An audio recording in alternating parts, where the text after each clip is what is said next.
Fancy like Husky, fancy like Husky, fancy like Husky, fancy like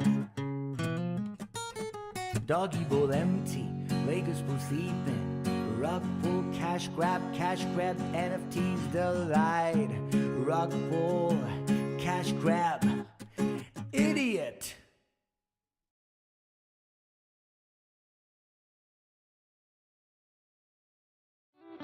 Hey guys, this is Kevin from KK Woodscapes. Wanted to say how excited we are to be a sponsor for the ASRA Cup Series this upcoming season. This is just some of the pieces we've created over the years. We can work with you and bring any special victory to life. To order, or if you have any questions, please scan the QR code for Instagram or contact me through the Discord. And hopefully, we'll be bringing your virtual victory into reality one day.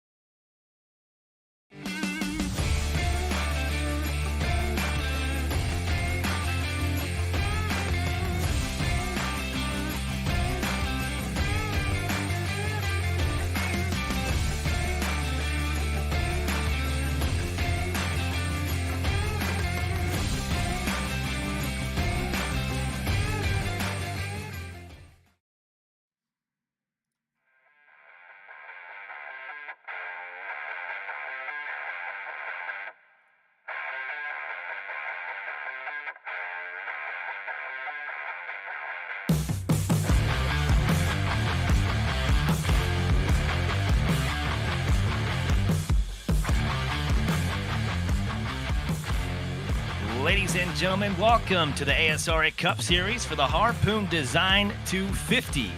Last week, we were in LA for the Clash. Tonight, we're in Daytona for 100 laps, 2 stages. Stage 1's at 20, Stage 2's at 40. This is our first official race of the season. This is where the points count, and this is where it all matters. My name, Jacob Emery, alongside Steve Tucker in the booth. Steve, how are you feeling? Season 6 is about to begin. Yes, sir, man. We are here. Daytona International Speedway. Man, the World Center of Racing, going to be an incredible just time here today. Huge field. And, man, just a whole new season. Fresh vibes. Good feelings all around. So, man, I am just super excited for this race. Yeah, absolutely. Me too. And I just looking at all the drivers on the track, on the field, the lineup is stacked this season. Talk about this lineup and how this grid's going to work. Last week we were at LA for the Clash, which was a lot of fun. But hey, that race matters for this race tonight. Yes, sir, it does. So the LA Coliseum, the Clash last week, that decided our grid today. So just like the Gatorade duels that you'll see this later in the week here for Daytona in the real world, we did it at the Clash. So some beating and banging to get themselves the pole. So Brandon Bowie will start on today's pole in P1, and everyone else who finished that race basically will start in that spot that they finished. So it's going to be a lot of fun, something different, exciting. So the grid is already decided, and momentarily here, we're about to start that gridding process. Practice is just about ended. Yeah, we only got about 30 more seconds of warm-up / practice, and then we're going to get right into racing. And a little interesting tonight, you see it as right now it's daytime, but guess what? It's going to go in tonight. The lights are going to come on at Daytona International Speedway, and I cannot wait to see that unfold. Tires, fuel's going to be a big strategy. Tires, not so much, as these guys are just going to have to hold on. I'll tell you what, I want to be up front, or I want to be in the very back on a super speedway like this track. Yes, sir. I'll tell you what, I did 200 laps last night, and it was tiring, right? This is half of that, 100 laps, but a lot of things can happen, obviously, in that time frame. So, got to be careful. Got to watch your, left, right, up and down, all over the place. Cars are going to be next to you, behind you. So it's going to be hectic. But right now, we're getting down to the grid. Emery, this is going to be pretty. I'm pretty pumped, man. I don't know about you. Yeah, no, I'm super pumped. This is what we all been looking forward to, and I know all these drivers racing tonight too have been looking for this moment. Big-time teams out here, big-time drivers, a lot of rookies. We got a stacked field. We're going to have basically a full field tonight. with a lot of fantastic driving, and Daytona is the only way to start it for the first race of the season. And I cannot wait as these guys are gridding up. I think we can go down the line, as I believe Brandon Bowie is going to be on the pole tonight. Yeah, right now, not just yet. Right now, we have a slight grid hold so that they can, everyone can get into their cars, and everyone's feeling good right now. So we're going to give them just a second. But right now, we're starting to see some guys popping onto the grid. Here we go. Brandon Bowie right now looking good in that new gold 23 machine. Looking very, very good. So Emery, man, we have a big grid to go through. Let's get right to it immediately. As they're pulling out. So Brandon Bowie going to be your pole sitter today for Daytona. Great job there from the Clash last week. Nick Light's going to be here in P2. Awesome job there for him. Jackson Anderson going to be rolling off third place right there. Ryan Duckelberger in P4. Tim Robb, Apollo Motorsports. Look out for them. They're going to be pretty deadly this year, I think, Emery. And looking pretty good there. Matthew Fleming, 5th place. Jamie Graham. James Kaufman rolling off right there. Joseph Mealy. Frankie Barroso rolling off P12. Devin Smacker, 13th. Jacob Wiest in 13th place. Daryl Young, 14th. Hugo Curiel. Christian Angel. Roger Pierce, P17. John Hagan, 18th. Austin Salyers in 19th. And then DJ Honeycutt rounding out your top 20. Nick Simpson, Julio Villalobos, Jonathan Smith, Johnny Honeycutt. We're flying through memory. Blaze Crawford rolling off 25th. Tyler Honeycutt, Dwayne Honeycutt, Kenny Reel, Scott Gasorn, Mark Whitley, Season 4 champion, Richard Woodruff, Gary Slapinski, Merrick Watchorn, Martin Nava, and Marshall Harris. 35 car field, Emery. That is the field. We had to fly through that right there. It's a long lap at Daytona, but man, with a big field like that, you got to get through it. So right now, it's crunch time. Lap 1 of Daytona. The lights are already off the pace car. They're going to go one more around on this corner, and we're going to go green for the start of Season 6 at Daytona. Brandon Bowie up front there. He's got the pole. He's next to Nick Lights. That's going to be a battle we'll see down the road. Jackson Anderson, and we've got a green flag at Daytona International Speedway for the ASRA Cup Series presented by Harpoon Design.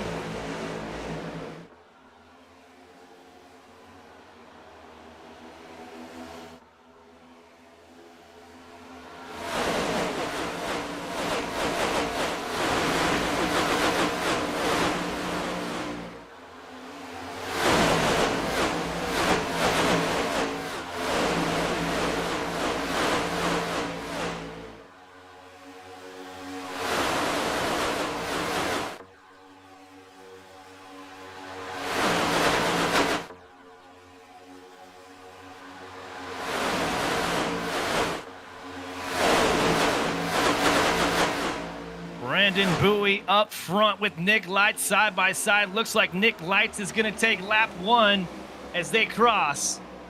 Good battling so far up front. Nothing too chaotic just yet, but it's early on here at Daytona, Steve. Emery, this is a long race, man. 100 laps. But keep in mind, no fast repairs. So you have one car for this entire race. Don't mess it up now. That's going to be the key to this race, is to stay alive. I don't think these drivers are going to take it 3 wide too soon. I think it's going to be a little bit of patience, and they're going to hold off until they get too chaotic, as they're doing a really good job right now. 3 in the books as they cross. Nick Lights still your leader. Jamie Graham now's in second with Tim Robb. James Coffin in 4th. Ryan Dunkelberger in 5th. 2 by 2 by 2, Emery, all the way back right now. Everyone playing it safe, kind of getting the feeling for it. It's only lap 3. It's so early. Just get into a groove, shake off the nerves, and get her going. Talk about nerves. I tell you what, some of these rookie drivers in here, I guarantee you they've got some nerves. They're trying to come out here and say, hey, I've got what it takes in this league to make something happen. And some of the veterans themselves are saying, hey, I want to come out and show what I can do. Race 1 means a lot. Who can get the win here tonight at Daytona? Nick Light still up front. Jamie Graham in second. Top lane is working, Steve. Yes, sir, it is. We're going to see that outside lane work a lot tonight, for sure. These cars in the outside line just works out pretty well. The down low, the inside line, they really can't get that side draft they want to. And when they come out of the corners, especially turn 2, I've noticed, the car really gets spiraled down. It kind of robs some of that RPM out. And then all of a sudden they have to, just gas it up, right? They can't get that help like they can on the outside. The outside has a smoother exit off these corners. That side draft they can do naturally on the outside is key. And you can see it right now on the outside. Yeah, I'm looking back here. The number 12 looks like he's going to take it 3 wide. Just there for a split second, we had some 3 wide. They're still in the middle of the pack there, making it work. Daytona, it's a wide track, but it's not a Talladega. So when you're in that middle of that lane, it's pretty scary. Got to hold on to that wheel and keep it steady as they're making it work right now. And I'm getting word right now, looks like possibly Matt Fleming lost connection. He may be done and out of this race. That number 88, the Chevy, Matt Fleming, can he come back, get his last back? I am not sure. Yeah, I know he's been dealing with some hardware issues lately. His pedals have been kind of acting up, so that might be one of the cases right there. Really tough to see, but he's definitely a favorite at a track like this. That flagship team is pretty deadly, so watch out for them. 25, James Kaufman right there, getting pretty dicey. Man, in that bright red and white car right there in the inside lane. Gotta be careful right there. It's too early for that. Yeah, that's something you don't want to see with 6 laps in the books at Daytona. But man, they made it work. They kept it safe. That 12 and the 57 around James Kaufman said, hey, let's tighten it up. Let's be a little bit cleaner. They're doing it now. 76 on the inside. This lane is moving. That's Roger Pierce down below. One of the drivers for Harpoon Designs. He's a guy out here that can take the win as he does take the lead. And there's our first caution, Steve. Yellow is out. Big wreck in the back. Multiple cars involved. John Hagan's involved. Jonathan Smith. Yes, sir. First caution of the day, lap 7. Keep in mind, right now we're going to lap 20 for the first stage. And this right here, our first caution. We talked about it. Don't want dicey moves early on. And that car right there is pretty beat up. Who is that? The 45, Julio Villalobos. It's going to be an early exit for him, unfortunately. Let's go back real quick and see if we can uncover what happened here. Man, Julio with that new team. That's the Bowie International team. Early exit for him. I know he didn't want to leave this early from this race. Let's see if he can fix that car and get back out there. As I'm taking a look at it, doesn't look like he has a front bumper on that car at the moment. Julio's got a ton of damage. Yeah, we'll have to go back a little, kind of further back. It's hard at tracks like this to really nail down when things happen. So let's see if we can get a better... Yeah, it's already happening right there too. We will find it, I promise. Here we go. So a big stack up right there, it would appear like kind of an accordion effect right there on the outside, Emery. And all of a sudden, they get, unfortunately, tangled up. Villalobos right there gets involved somehow. So that was Donnie Honeycutt there on the outside, actually. And then Villalobos had nowhere to go right there. Ah, man. Yeah, at a racetrack like this, Steve, at a super speedway, Daytona, Talladega, whatever you may want to call it, is you got initial wreck, right? So a couple cars, 3 cars get involved. There's also a situation where if you don't put those brakes on, don't check up, there can be multiple cars in the back that get caught up in these messes.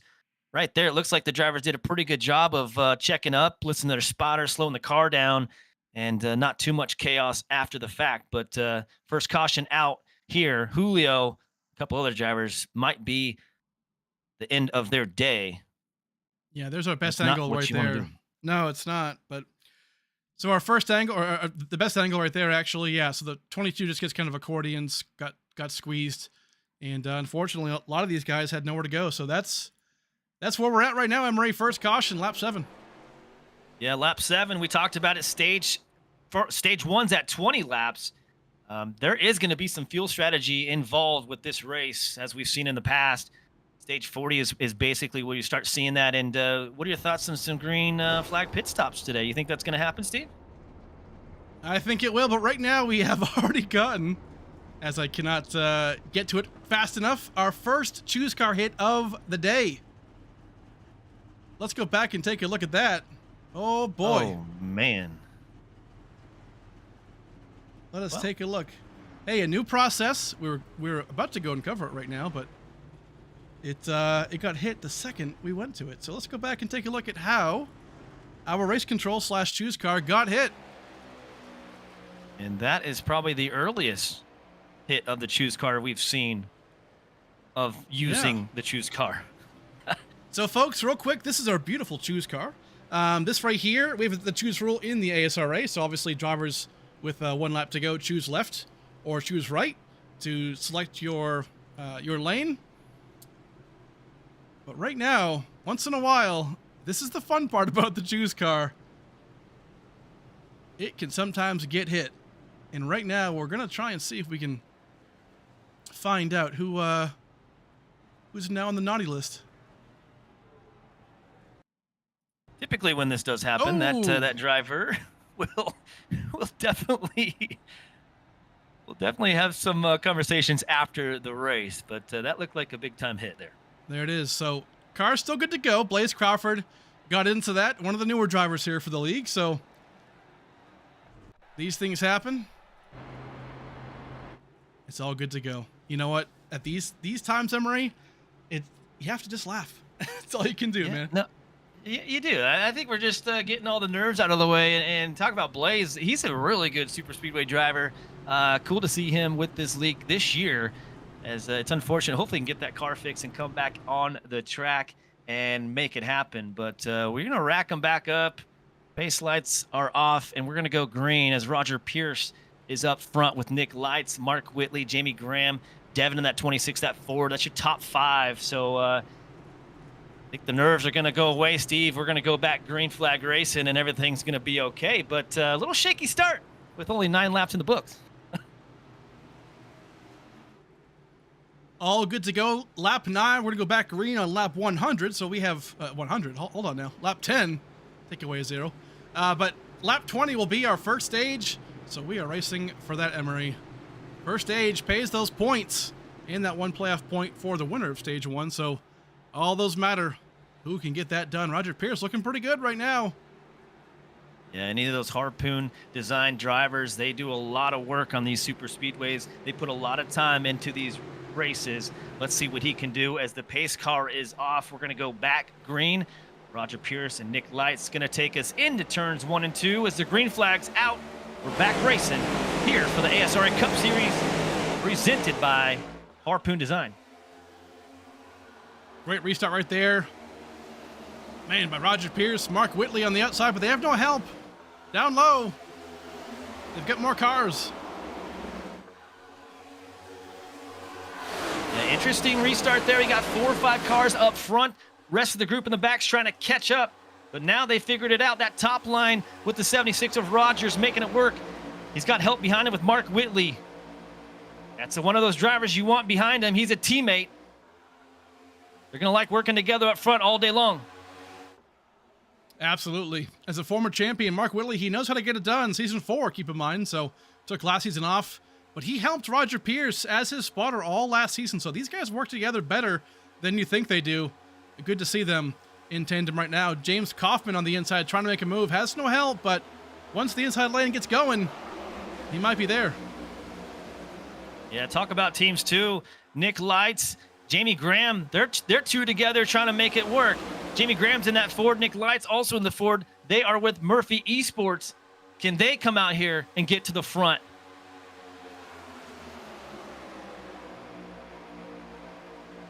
A lot going on, Emery. Right now, a lot of these teammates aren't together, really.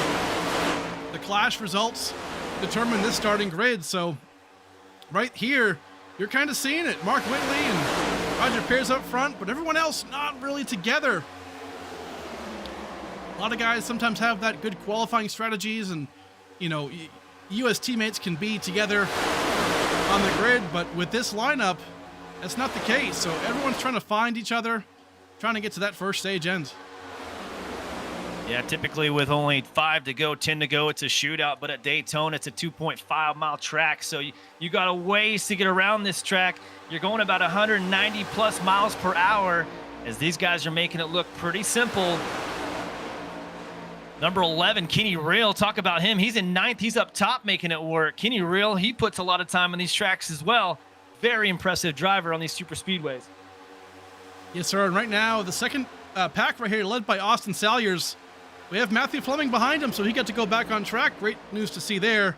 At this point, he might not win this race. Maybe a couple more yellows, so he'll be able to get to that lead lap. But right now, pushing Salyers in that secondary pack. Not going to be favorable for that stage 1 points, but hey, you know what? This right here could avoid yourself to get out of that mess, so not a bad move. Some checkups right here. Looks like Jamie Graham and I believe Devin Smacker fall to the back on purpose, trying to line up, because right next to them they have Joseph Mealy as their teammate, so not a bad move. 6 laps left until the end of stage 1. I'll tell you what, I'll be in the back. So if you're in the back, that second group, I wouldn't worry about it at this moment. So right now, you only have about, 5 more laps until this end of this stage. You're okay. Sit back there, relax, keep that car clean, come back out for the second stage and try to win it. But I don't think any harm, no foul if you're sitting in the back of this race. Exactly, yeah. Sometimes you have to sacrifice to get to that race-ending points, right? Stage 1 points are nice, but if you're not in that top 10 already, you might as well just sit back and avoid all the chaos that could happen. So, smart move there for the Murphy boys. Yeah, we got an 8-car single lineup up top there up front. Pierce is leading the way. Mark Whitley still behind his teammate, pushing him up front. This may turn into a single file race early, as we're only 15 laps in the books. Kaufman on that bottom trying to make a run, just can't make it happen. They've got to get cleaner and get closer together to make that bottom line work.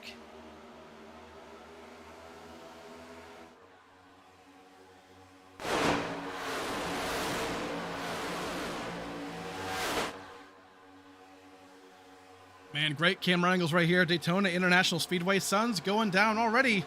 Sunset will be approaching momentarily, but lap 15 of this 100-lap event. Such a fun time memory. Starting this season off, kicking it off like we do every season right here at Daytona. Yeah, one of my favorites, day and tonight races. You'll get some great shots when that sun goes down, the lights come out. You'll start to see these paint jobs really show up. Big shout out to Harpoon Design. Painted a lot of these cars out here on the track. Now, Steve, this bottom line is making it work. They've caught up as they're getting some help. About 3 cars helping James Coffin get up to the front with that 23 of Brandon Bowie as well. Yes, sir. Right now looking pretty good. A lot of guys were here. Man, this whole top 5 just about. Roger Pierce up 17 spots. Mark Whitley plus 30. Daryl Young plus 10. A lot of these guys already have gone through the field. So that can tell you how strong these guys are right here in these plate tracks. Watch out for them. Yeah, Daryl Young's up 10 spots. Roger Pierce is now up 17. But, man, we keep talking about the front here. You've got Roger, Mark Whitley, Daryl Young, all teammates with Harpoon Design. And then you got Frankie Brosso and Brandon Bowie with Bowie Esports working together. So it's very interesting to see how this dynamic works on a track like this, is you need help. Drafting is key to get to the front, and at the end of the race, you need someone behind you, like a teammate, to get you to the front to win this race. Yes, sir. But a second ago, my heart skipped a beat. Tim Robb got a little loosey-goosey right there in between a couple cars, saved it. Man, that could have been deadly. Tim Robb, a rookie, he's in the Chevy at 57. He's in 11th right now. He's dropped now 10th. He's dropped 4 spots to the start of the race, but plenty of time to make it to the front. As it's Daytona, you just got to keep it clean. Yes, sir. Right now, watch out. I'll tell you what, watch out for these Harpoon Design drivers. Roger Pierce, Whitley, Daryl Young lined up together. Gary Slipinski not too far back. Keep in mind, he was involved in that first lap 7 wreck. and he's already back up to the front. So these guys, they've got something for the field. Daryl Young in that new paint scheme this week for Thursday of Valentine's Day. He's got a pink car with some hot red lips on it. So kind of cool to see that car out here on the track. And there it is. Yes, sir. Valentine's Day tomorrow. Yeah. So some, appropriate kisses and smooches on that car. Love to see that. He always comes out with some different paint schemes and has a lot of fun with that car. So really cool to see him do that. Yes, Daryl sir. Young. Man, right now though, hold on. Ooh, wreck, big Ooh. wreck. This could be it right here for the end of stage 1. Oh man, we were watching it on board. Merrick Danny Watchorn reels off the track. Oh man. Unbelievable. What was Merrick Watchorn doing? Yeah, that involved a lot of drivers and big contact. There's some chatter over the radio. Man. Yeah, Roger Pierce involved, obviously. Mark Whitley also involved. That yellow will bring out our stage 1 end, so the field will be frozen at the time of yellow. So, not super sure who won that stage. I believe it might be Bowie, according to our ticker. So we'll look at that in just a second. But yeah, it looks like Merrick was trying to block the upper lane, but we'll go back and take a look. I'll take back my statement if something else happened. But man, that's a really, really tough break right there for the end of stage 1.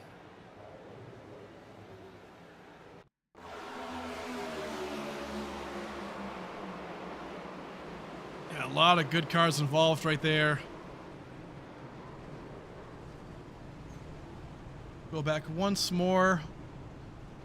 Yeah, James Kaufman's in the pits getting some repairs. Roger Pierce is in the pits getting repairs. Nick Simpson, he's dropping into the pits right now. Man.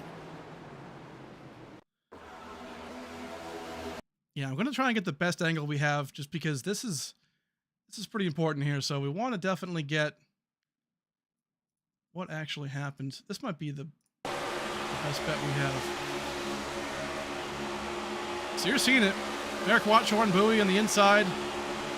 Whitley, so Merrick right there in that blue car comes up to the high lane, blocks that run, which makes sense, obviously. But then, man, Whitley just keeps going. Can't tell if he tags him. You think he does. Merrick kind of holds his line there. That's a tough call, Emery. Yeah, it could be a situation, a racing incident. I've got to take another good look at this. We've had some issues with netcode on this track this week, but I'm not sure that this is going to be the case this time.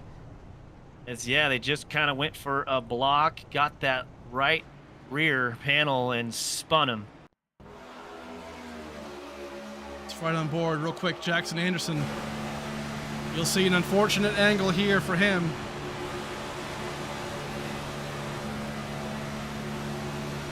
Started P4. Gets through it initially.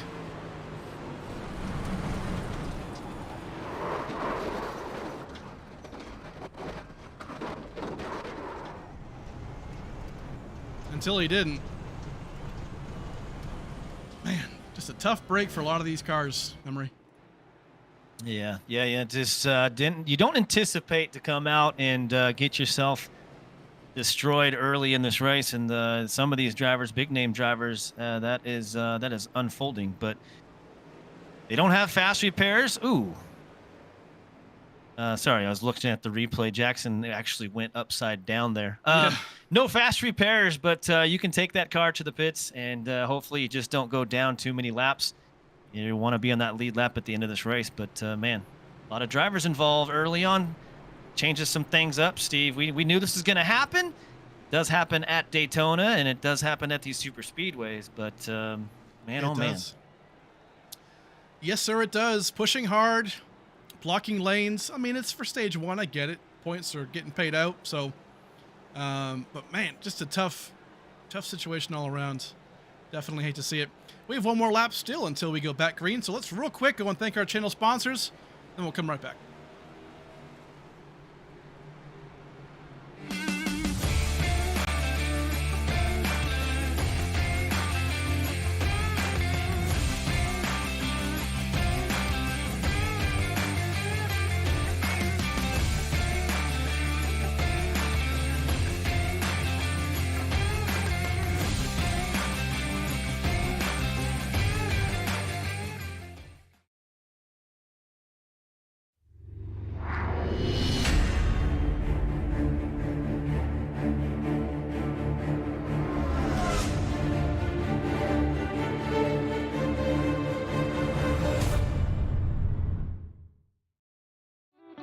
Hey guys, this is Kevin from KK Woodscapes.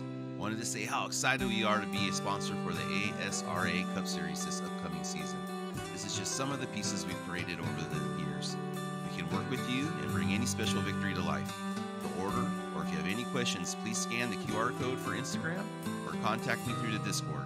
And hopefully, we'll be bringing your virtual victory into reality one day.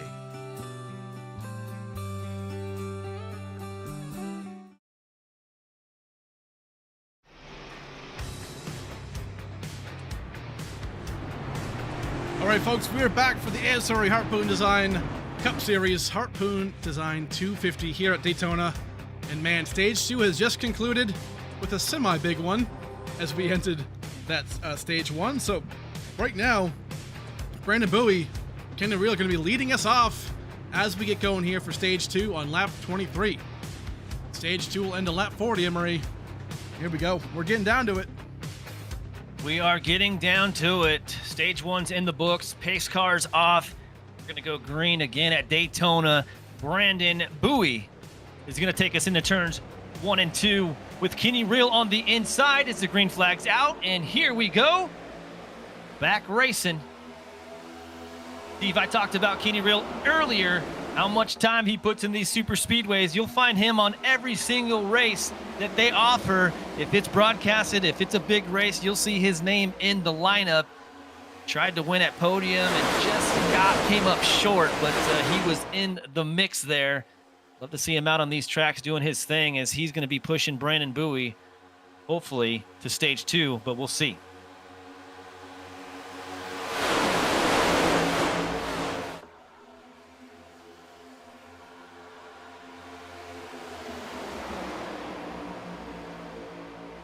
Alrighty, so back up front, Brandon Bowie, Kenny Reel, Frankie Barroso. So 3 Bowie Esport drivers right here. Looking pretty solid. Not too far back, we have Jonathan Smith, Daryl Young, and then a couple of new drivers here. Christian Angel, Jacob Weist, Martin Nava. Good runs for them so far. Getting out of the trouble. That's sometimes what it takes, Emery. Just get yourself through the trouble and keep your nose clean, and you might do all right. Yeah, I was talking to Brandon Bowie earlier today, and he said, hey, we just got to come out here and try to get as many points as we can at this track, because obviously we saw this. You can get taken out early, and if that were to happen, you just can't get the points you need. He also stated, hey, this is a big field, a lot of good drivers, so every point counts in this season. You want to stay up front as they're doing it right now. Brandon Bowie, Kenny Reel making it happen. 1 and 2 as it sits. We got 25 laps in the books. We've got to go to lap 40 for Stage 2. Good racing right now, Steve. Yes, sir. Right now, front to back is Martin Nava and Hugo Curiel. Unfortunately, Julio Villalobos was involved in the accident before, but those 3 make up a team called Bowie International. All 3 of these drivers are from, I believe, Mexico. And if Villalobos is around later on, we'll definitely chat him up and talk about his team. But definitely pretty cool, Emery, to have an international team in this field tonight. Yeah, no, that's super unique. You know, you don't see that in other leagues and whatnot. And today we got, or this season, we've got Julio with the Bowie International, and I was talking to him as well. He said, hey, I want it to be worldwide. He's trying to get more drivers in here across the seas. So hopefully he can make that happen, and he'll talk more about it later today, as you just stated. But right now, we've got a different leader. That's Jacob Weist in the 60, that Ford. He's up front. He's up 13 spots. He's in front of Brandon Bowie. He's a rookie for this ASRA Cup Series, but man, looking good right now. Yes, sir. Very, very strong by him right now to lead this field. In front of Brandon Bowie, who did win Stage 1. We did get confirmation of that. Just wanted to make sure that information was out there. Obviously, the chaos of the yellow flag, it's hard to really nail it down, but either way, good to see. But yeah, Jacob Weist looking strong early on. Yeah, majority of these drivers are on pace. We don't have too many drivers off pace just yet. Kaufman, he's a couple laps out. We do have a few other drivers that are out due to that last crash, but still a big field, as we'll see some more action unfold. 27 laps in the books now when they cross. Jacob still up front, making it happen. Back in the field, though, Gary in that 78. He's in the Chevy. He's up 17 spots. He's in 16th right now. DJ Honeycutt's right in front of him. He's in the Toyota, that number 15. And Mark Whitley, we talked about him. He dropped back a little bit, but he's still doing pretty good in the middle of the pack.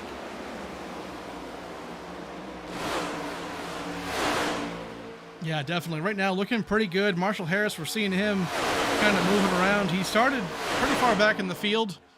A couple of the guys missed the clash last week, so they were automatically bumped up down there. But even further on back, we're seeing a lot of these guys kind of chilling out. Jamie Graham, Joseph Mealy, a lot of these guys right here, front to back. Murphy Esports right here. Don't count them out. All four of their cars are in a line. So right now, they've got a certain strategy going on, maybe avoiding all the messes and staying up front. If you're that far back, you don't want to lose the draft, but you have the ability to slow down pretty quick if you get involved in some kind of incident. So right now, looking pretty strong and pretty smart for those boys.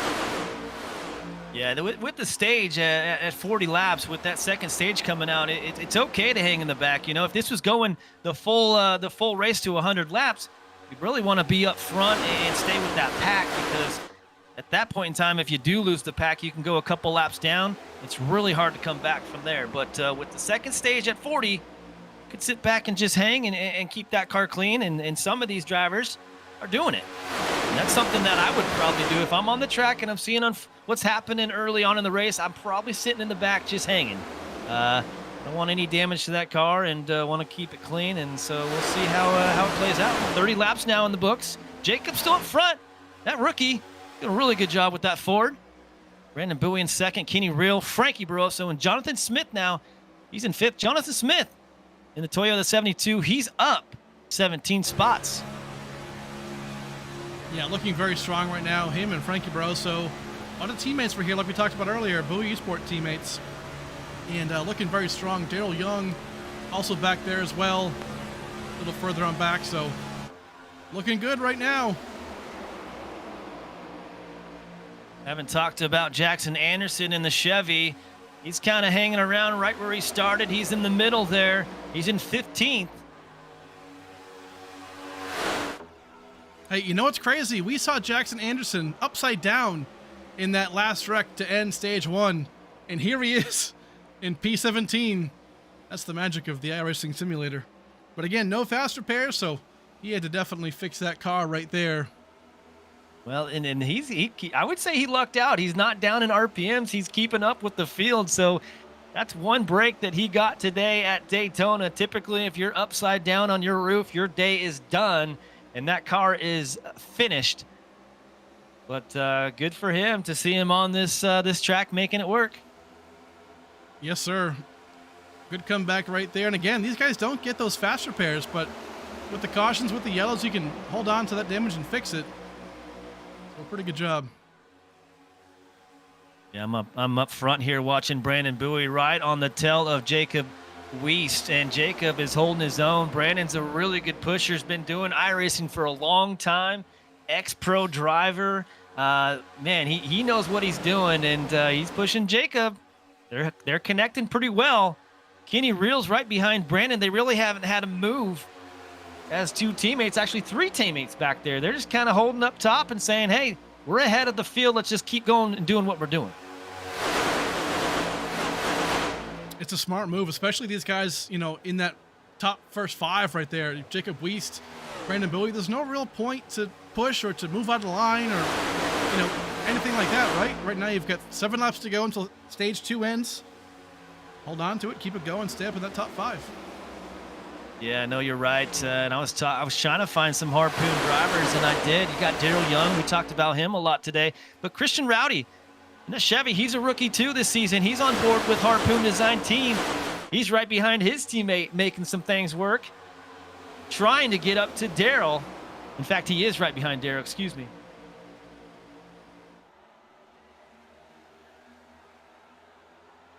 Yeah, yes, sir. Right now in your picture, you can see him, the Harpoon Design team members, both in the developmental side of the team. Pretty cool. Austin Salyers in that 19, and then Christian Angel in that number 3. Looking pretty cool right there. Right now on lap 34 out of 100. Lap 40 will be the stage 2 end. This seems a bit calmer, Emery, than stage 1 did. Seems like a lot of the nerves maybe are up.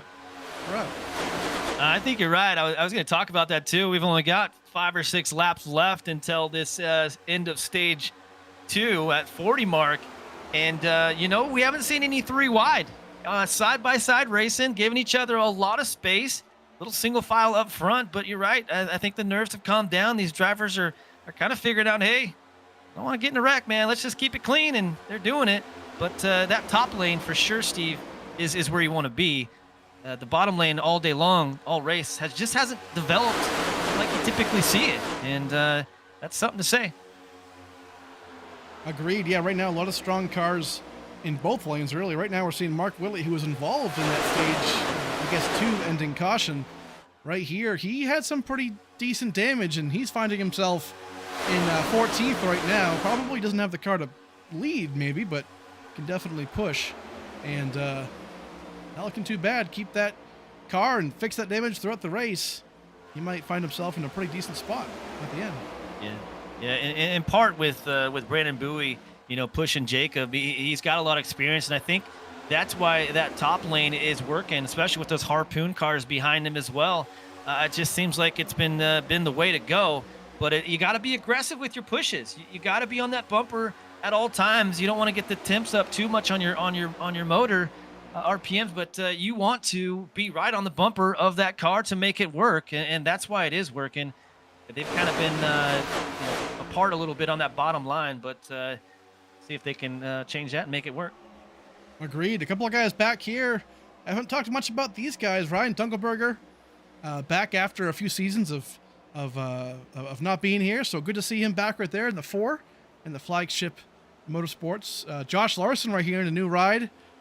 Looking pretty good right here. Both. And then look at this. Richard Woodruff in the Honeycuts. Also back here as well. Dwayne, Donnie, and Tyler. So we have Murphy Esports kind of back out there and hanging out. We have the Honeycuts right there, which is Ghost Motorsports, that team. So we have some cliques around here hanging out, kind of doing their own thing. Not really interested in the points necessarily. They want to be there at the end, Emery. Oh, yeah. I think it's a strategy deal. We've only got a few more laps left until the end of the stage, and I think you're right. I think it's going to be a strategy. Stay in the back, make it work.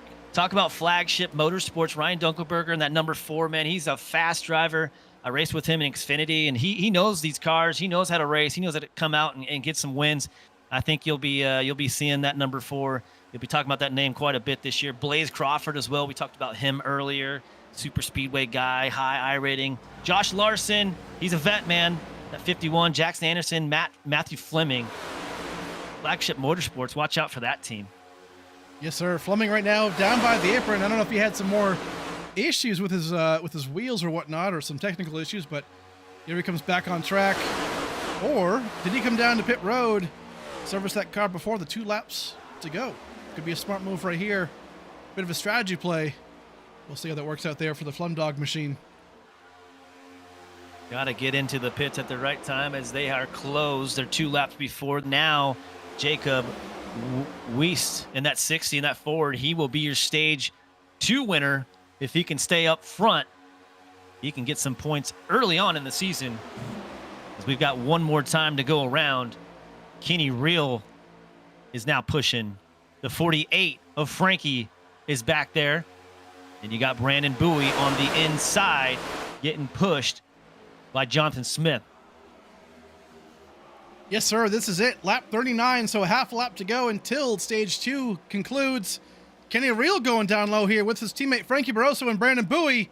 Can they get around Wiest? Yes, they can, but hold on to it. Ooh, bumping and grinding. All kinds of stuff. Kenny Reel to the point. Kenny Reel with his teammates behind him. They're going to push him all the way. Possibly 48 is going to jump out to their outside, but no. Kenny Reel is going to get your stage win. Big shout out to him, and that's a little bit of foreshadowing, Steve. That's that team aspect working right there in front of us. They pushed Kenny to that win for stage 2. Yes, sir, man. Awesome job there for him. Kenny Reel, last year's Contender Series champion, keep in mind, so he knows how to get it done for sure. But there he is, number 11 in P1. for stage 2. So great job right there. We'll talk to him in just a second. Let's go and thank a few sponsors real fast. We'll come back and talk to him, and we'll get back to the end of the race. Fancy like Husky, fancy like Husky, fancy like Husky, fancy like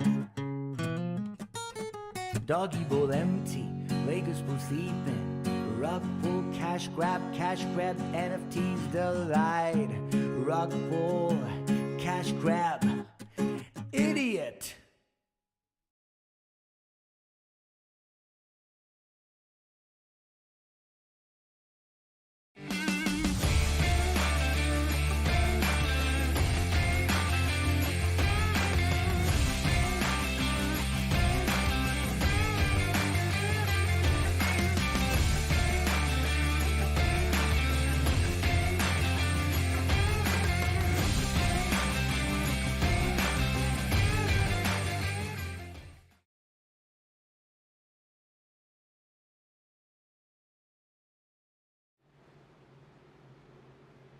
All right, folks, we are back for the ASRA Harpoon Design Daytona 250. And right now on lap 41, we have just concluded stage number 2. Kenny Real is going to be your stage 2 winner, so awesome job here. Everyone going to come down pit road and service their cars. 4 tires, maybe? No tires. Don't really need tires here, Emery, but fuel for sure. Yeah, definitely. You want to get a full tank and get back on the track. I don't think tires are really going to be the issue. Definitely, if you got any damage to that car, if you didn't fix it before, fix it now. As Kenny Real just went way past his pit stop. Oh man, unfortunate for him. He's going to lose some spots there. But yeah, if you got some damage to that car, fix it now, so that you don't have to fix it later. Because man, stages are done. We're going all the way to the 100 mark. This is where it all matters. This is where you make your money.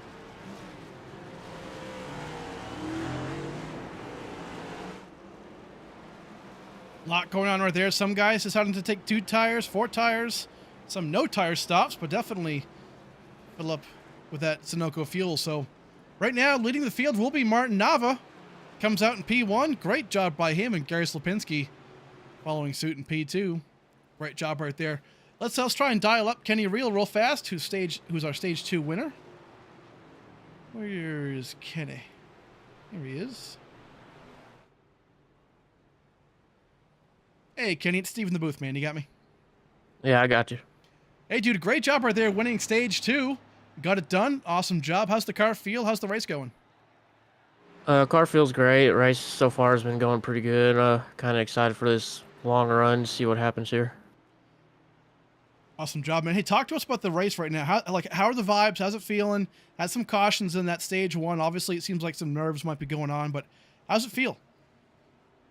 So far, race feeling really good. I think everybody had the, pre-race jitters, so I kind of expected a caution to come out early, and it did. And I think everybody has that, jitters out now, and I think we should have a pretty good run here, at least from the racing so far. Racing's been good. Well, awesome job, man. Thanks for joining us. We'll send you back to your team. Appreciate it. All right, appreciate it. Alrighty, there he is, Emery. Feeling pretty good. That number 11 Jordan Machine looking very, very good right there in that teal blue. So, I actually believe it's the North Carolina Tar Heel blue. So, pretty cool right there. And hey, a long way to go, Emery. A little more than half the race left to go. Yeah, no, this is where it all counts. This is the long portion of the race. There's no more stages. So right now, your fuel strategies come into play. This is where you really start talking with your teammates. Hey, what are we going to do? What lap are we going to pit? How much fuel we putting in? This is where you make your money, like I said, and this is where you can really win races. Last season, we saw Brandon Six come out here. He's part-time this year, but he just made different strategies and made them work, and that's why he won a ton of races for the ASRA. Let's see you can come out here and do it today. Kenny Real, man, we talked about him. We just talked about it. He's right. Jitters are out the window. These guys are ready to race. It's now Martin up there in that Chevy, the 41. He's on the Bowie International team. He's going to lead a couple laps with Gary, see if they can make that happen. He's got some teammates behind him. Brandon Bowie now is in 4th. Frankie Barroso in 5th. All Bowie Esport guys. So it's going to be fun. Restart. Lights are off on this pace car. We're going to go back green shortly, Steve. Cannot wait. Been a good race so far. Yes, sir. Lights are off the pace car, but the lights are going down in Daytona right now. The lights are coming on here shortly. Sunset is coming up. They're going down, I guess, in this case. But, man, going to be interesting. The track is going to be cooling down. More grip in the surface, which is nice for these guys. So, some more dicing around in these next-gen cars. Going to be a lot of fun. Lap 43, a little bit more to go until halfway, but to your point, I think long green flag runs. Let's see how these guys handle it. Will they keep that patience? Stage 2 is pretty good. Got to go 57 more laps. Lot of laps here at Daytona, but pace car will be pulling off now, and we're going to go back green. Sun is setting at Daytona. The palm trees are out. The sun still here. Lights are going to come out now. Martin in the 41, that Chevy, he's up front. He's got Gary in the 78 right next to him, the number 78. He's in second. Jonathan Smith, Brandon Bowie. They are going to be going into turns 1 and 2 side by side as they enter.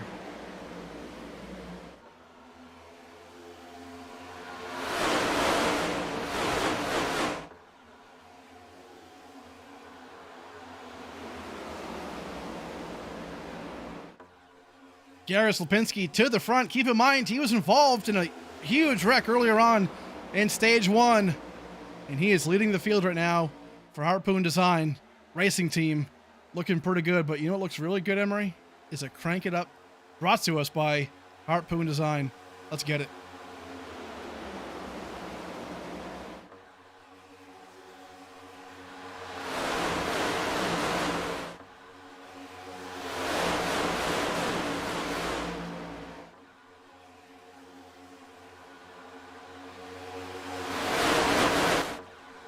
We got a wreck.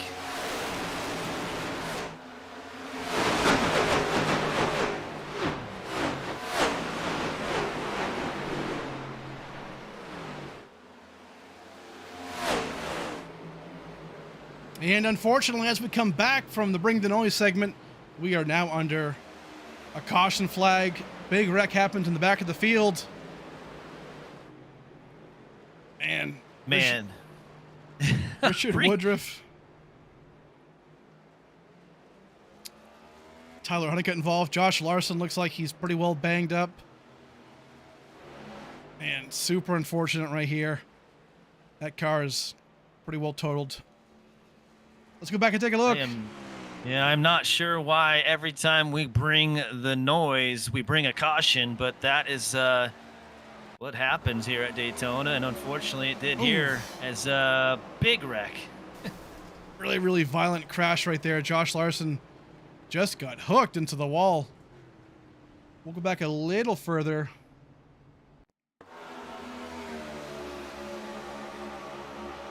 Josh Larson right here. We'll try and get a better view.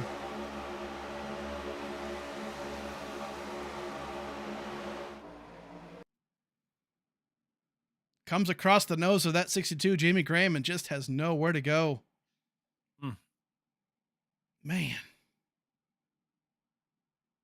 Yeah, I think that's going to be the end of Josh Larson's day unless he can get to the pits and repair that. But big wreck here. Not a whole lot of cars involved, but a lot of big contact. Yeah, try and figure out what actually happened here. It looks like right here, 83 checks up pretty hardcore. 62 just gets into the back of that 51 and just sends him right in. Really, really hard hit right there, actually, Emery. But luckily, this is virtual and you can't feel a thing. So Julio Villalobos gets involved as well. Woodruff seemingly done right there. Tough break. Yeah, no, you definitely can't feel anything physically, emotionally. You're probably pretty upset. But Josh Larson's one of those drivers that says, okay, yeah, that's Daytona. This stuff happens, and then he'll be back at Michigan next week and ready to go. And I believe that. Maybe he can fix that car. I'm not sure, but I'm not going to count him out just yet. We'll see. Tough racing. Those things happen at tracks like this, Emery. I mean, you get stacked up and, you know, one car lets off the gas and the cars behind you all do the same thing, and then it gets pretty intense beyond that, and you really have to slow down and hit the brakes. And the 62 car of Jimmy Graham looks like he was slowing up when he saw that, so unfortunately had nowhere to go there and got into that 51. But hey, Daytona super speedway racing, what can happen? Yeah, and you're right that these things can happen. You're racing so close to each other. The room for mistake is so high, and if it does happen, then these things unfold in big wrecks. And this is what this track's about. This is why it's exciting and it's fun to watch, because it's nonstop action. But that's what I was talking about earlier. You kind of want to be up front. These guys up front are pushing. They kind of control the pace of the race. And if you're in back, you can kind of just see the race unfold in front of you. But if you're in that middle, you're getting hooked. It's hard to come out of that unscathed, as we're seeing some cars today have their day end early and unfortunate. 47 laps in the books. Pace car lights are on as these guys are choosing inside or outside. Now, Steve, this choose car doesn't really matter so much to say at Daytona or a super speedway track, but some of these you can gain a lot of spots if you can kind of talk about that. It's a unique vibe. It's a unique thing we do at ASRA. Yeah, you really can. I mean, again, here at the ASRA, we really try and do as close to the real thing as we can, right? Obviously, iRacing doesn't have any choose rule implementation as far as automatic, something painted on the track or whatnot. So we bring out an actual car. Why not, right? It's in the color scheme of a cone, nice and orange, and we bring it out. Drivers choose left or drivers choose right with that one to go, and then they lock themselves into that position, into those lanes. So it's pretty cool. Obviously, in stage one, we saw the choose car got hit, but sometimes that's part of the gimmick, I guess. That can happen, and it's always a funny thing when it happens. Obviously, it's tough, right? But it's race number one. A lot of new drivers getting used to new things, so we're gonna get that underway here pretty soon. I bet next week it'll be nice and calm. But yeah, definitely a fun thing we do here. Lap 48, we're going back green on lap 49, and Brendan Bowie, Emery, has been up front quite a while here. He seems like he knows what he's doing, so interesting. And Frankie Barroso, his teammate, right behind him. But my eyes are on Marshall Harris. Look at him. Yeah, and that's for right now.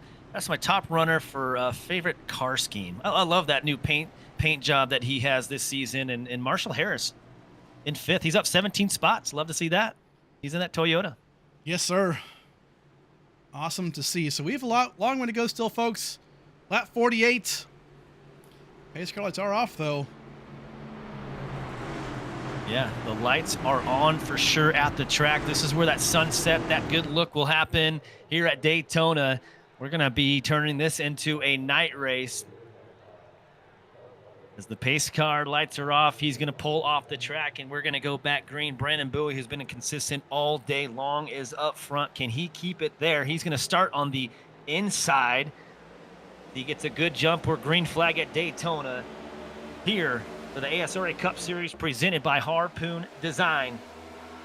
Big jump for Brandon Bowie up front.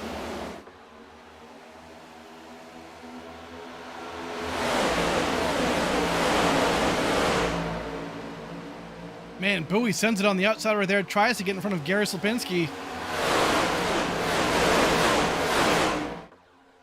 Does a pretty good job, but right now, a lot of chaos right now. Who wants what lane?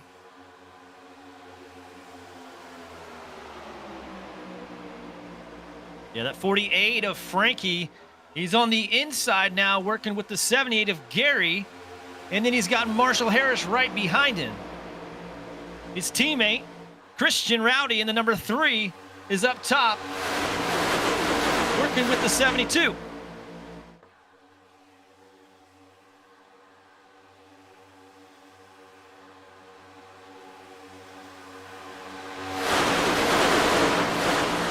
Looking very, very strong.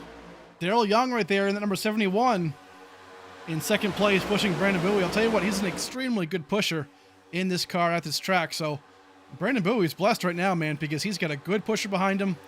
This is going to be a strong tandem, I feel like, right here for a while.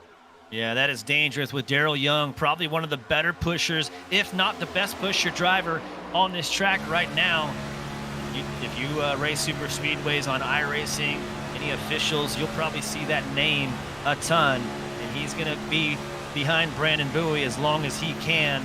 And with the stage, no longer any stages, and this long run of 49 laps, man, this is an advantage for those two up front. This guy's got to keep up with this pack because, hey, at this point in time, if you're in the back, the second pack, or you're in the very back, you lose it. You lose the draft. That's when you can go a couple laps down. You don't want to see that happen. Hey, watch out for these guys right here. Devin Smarker is finding himself on the outside lane, getting to the front. He has teammates in tow right behind him. Nick Lights and Joseph Mealy looking very strong right now on the outside lane. Yeah, talk about Devin Smirker and that whole team of Murphy Esports. I talked to Brian Murphy, the team owner, earlier today as well, and he said, hey, super speedways are not my favorite track to watch, or he's not a big fan of these tracks, but he said, I've got a really solid team this year for season 6, and he thinks that he can come out here and get a win with one of these drivers, and I think he's right. Love Brian Murphy to come on board again for this season. He's tremendous on social media and bringing in some good drivers for this league. So see what they can do here today at Daytona. See if they can make it happen. Yes, sir. A couple guys we haven't talked about yet either. Right here, that 17 machine, Dwayne Honeycutt, and then on the outside there, DJ Honeycutt. Looking pretty good. These Honeycutt guys, I'll tell you what, they're all family, but man, they are good. At tracks like this, they work together pretty well. And DJ Honeycutt there on the outside, that 15 machine. He's fast, man. He can get the job done. Just has to have some luck right here. And that might happen. These guys are good. Yeah, they're really, they're staying, for the most part, out of trouble. Tyler got in some trouble, but all the other Honeycutts are really doing a good job of waiting for this end of this run and getting in the mix now. And I think you'll see them come up to the front. They're up now. Dwayne's up 14 spots. DJ Honeycutt's up 3 spots. So, yeah, you're right. Consistency works at Daytona. You got to be patient sometimes, and this is paying off for them.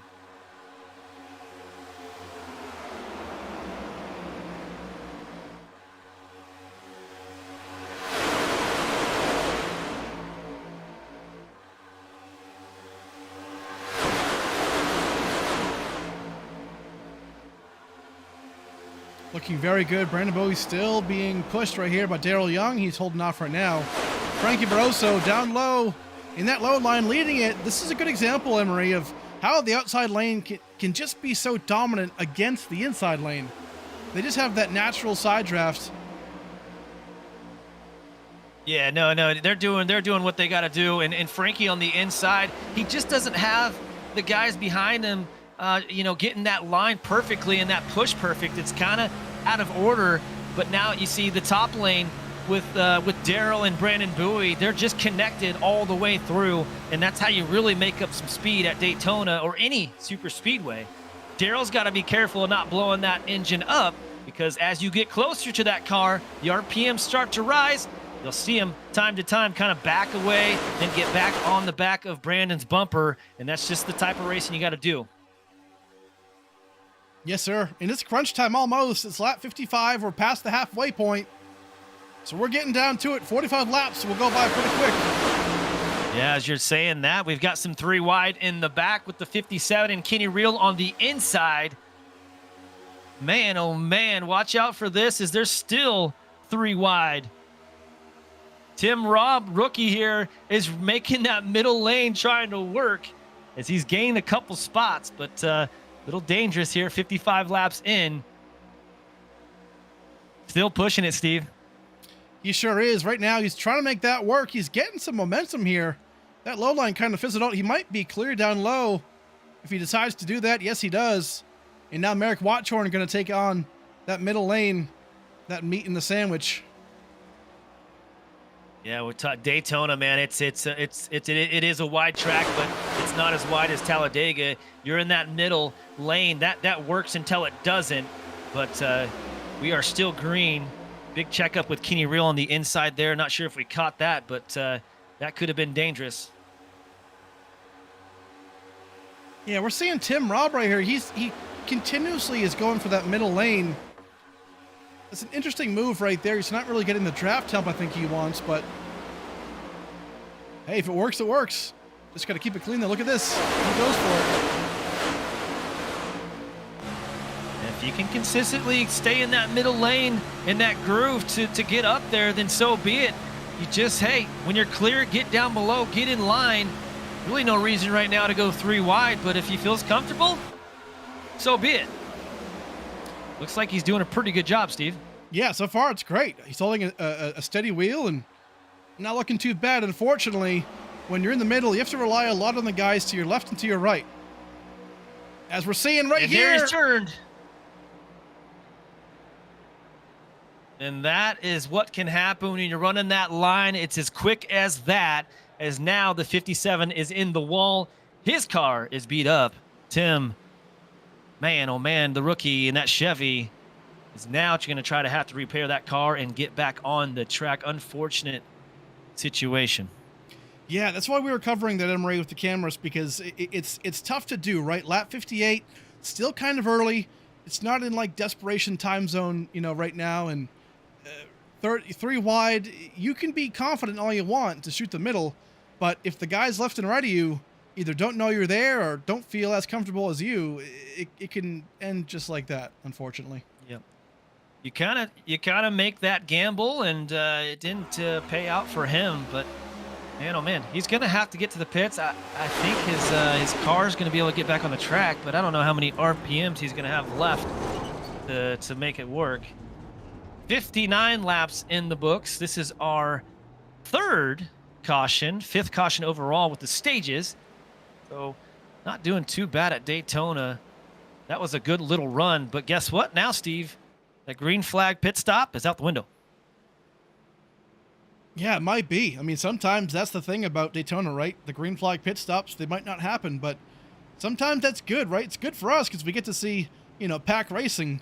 Sometimes with the green flag racing at tracks like this, they get all spread out. So, I mean, little bias there as far as the spectator is. But you know what? Right now, lap 60, these guys can come down to pit. They still have to pit one more time under green for sure. If it goes green the rest of the way. So we're not out of the woods yet as far as green flag pit stops, but hey, you never know. Yeah, and talk about the action-packed. Big shout-out to Race Day. All these guys in here and girls watching on your favorite driver. Love to see that. Thanks for tuning in. We appreciate you being here. A lot of chat going on over there, Steve. Yeah, I love it, man. Great to see 42 people watching the stream. Really cool. Daytona, first race of the season. Tell you what, really cool to see everybody here and appreciate all the support. We're actually, Emery, almost at 500 subs. That's crazy.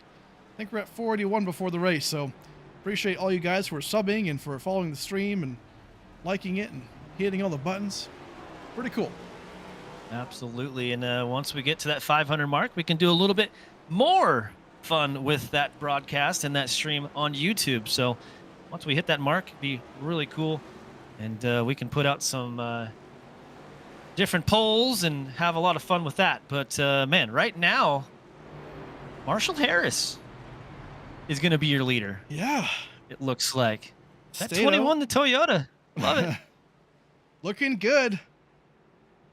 Hey, we should just bring him in. Let's just bring him in. He'll never expect Bring it. in Marshall. I'll never even expect it. Let's sneak him in. Hold on now. We have Josh Larson in the infield care center. Let's see what he has to say. Uh-oh. Josh Larson straight from the infield care center, man. How's it going? Not too good, Steve. Not too good. So what what's the story? Well, it looks like the 62 just got him another one. That's 2. 2 for 2.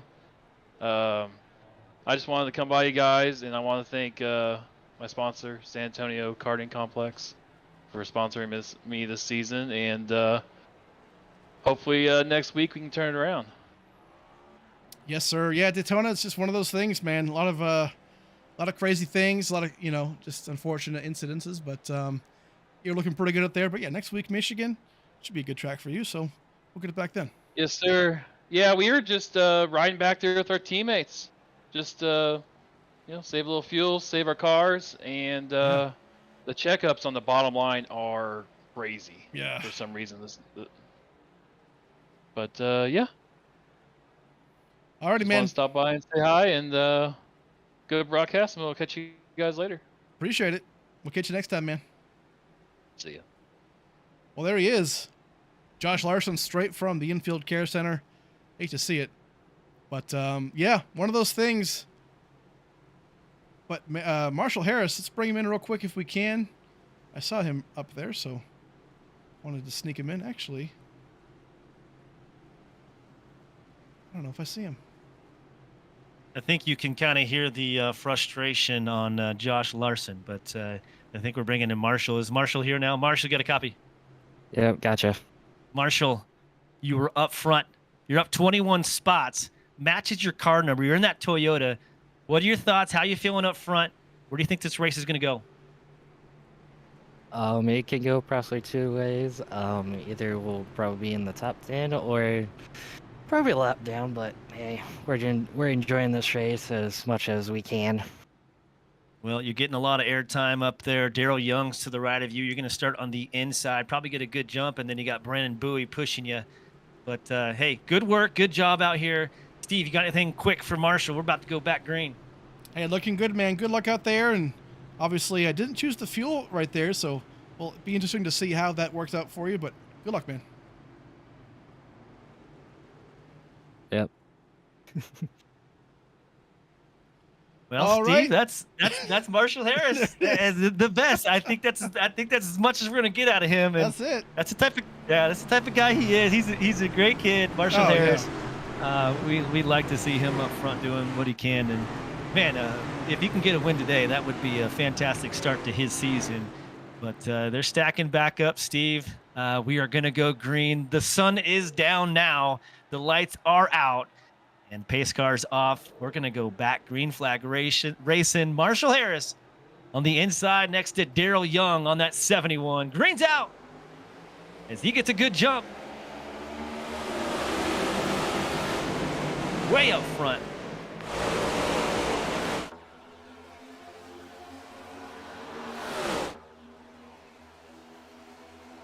Great job by Marshall. Going to get pushed here by Brandon Bowie.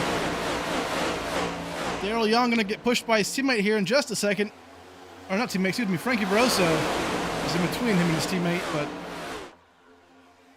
lights are on, Emery. It's nighttime. And Marshall up front there trying to keep it together with Brandon, trying to connect. Not sure why he didn't jump up with Daryl, because Daryl's such a good pusher on the outside, but Daryl's leading the race now. He's up front with Frankie.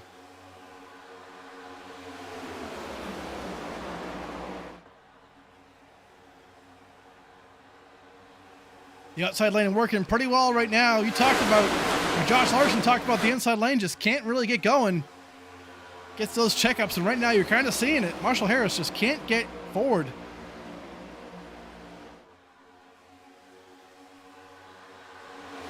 Yeah, unfortunate there. They're falling back, and now we look like we've got two lines starting, and as they drop down, Marshall's got two cars in front of him. That's the number 2 of Nick Lights. He's working with the 3 of Christian Rowdy. Excuse me, Nick Lights is sideways. Whoa, Keeps it clean. word. What a save. What a save by Nick Lights on the inside. We might have to take another look at that. That's the save of the season, and we're on race 1.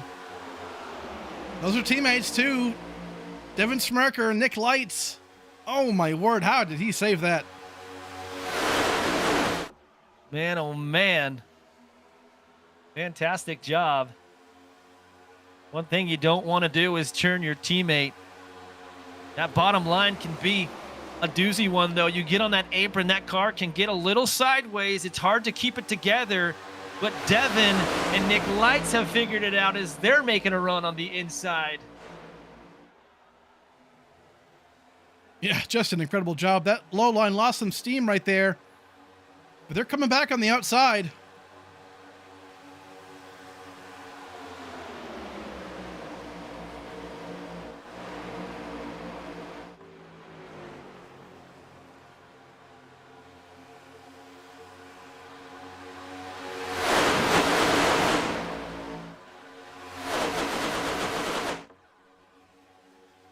Richard Woodruff coming down on off pit road right there, has that car nice and dialed in, so he'll be back to try and gain some points back. And that low line now, Emery, they're coming. Yeah, interesting enough, Brandon Bowie, who's been up front all day long, has fallen back a couple spots. In fact, 4 or 5 spots. He's in 8th on the inside. So maybe he's hanging back. He doesn't really like what he's seeing up front. He wants to just chill out a little bit. But, man, dropped a couple spots. He's right there in the mix, though.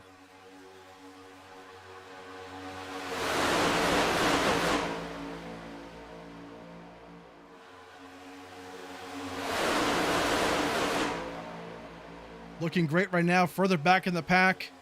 Have a couple drivers lined up. Blaze Crawford involved in an early incident. Right now has that car back in line, trying to find his way back up to the front. So looking pretty good right there for him. A lot of recovery drives for these guys. Mark Whitley still back there as well.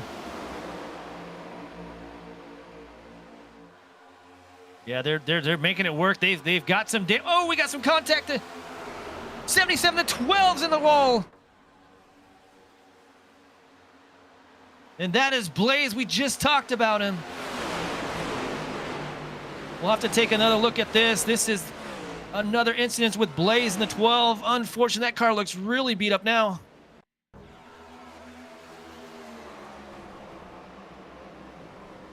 Yeah, it looks like the issue came ahead of it. We'll go back, get that better camera angle if we can. Yeah, so Blaze Crawford, we're seeing him right there. Oh, right, we're seeing it. Merrick Watchorn actually looks like comes off the 60. Jacob Wiest, and then Blaze kind of has nowhere to go, or at least turns more right. But yeah, that's hard hit. Austin Salyer's right there, going to get involved. Second time today that Blaze has just been caught up in an accident. He's such a good driver. He's trying to work his way back and gets just in the mix. We'll see Watchorn here. Yeah, he's 3 wide right here. He just kind of comes across the nose of the 60, saves it. But then, man, just around he goes. Merrick Watchorn, I do believe, is down multiple laps. So unfortunate to see that.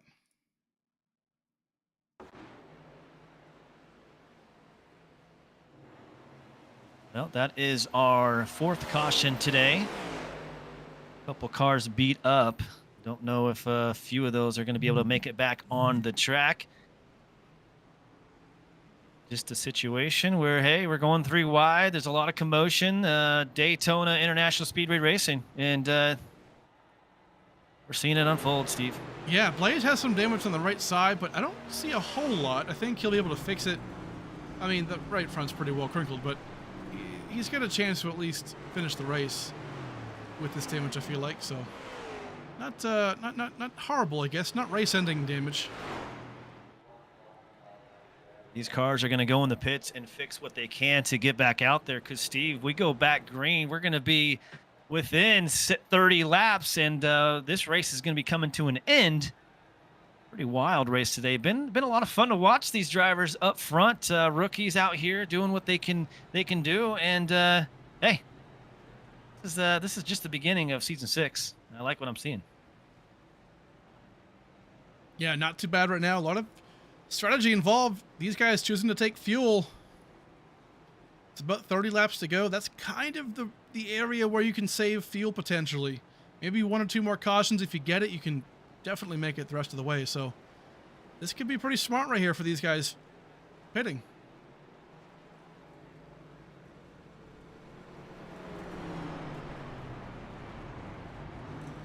But overall, a great race so far. Lap 69, going to be on lap 70 here momentarily.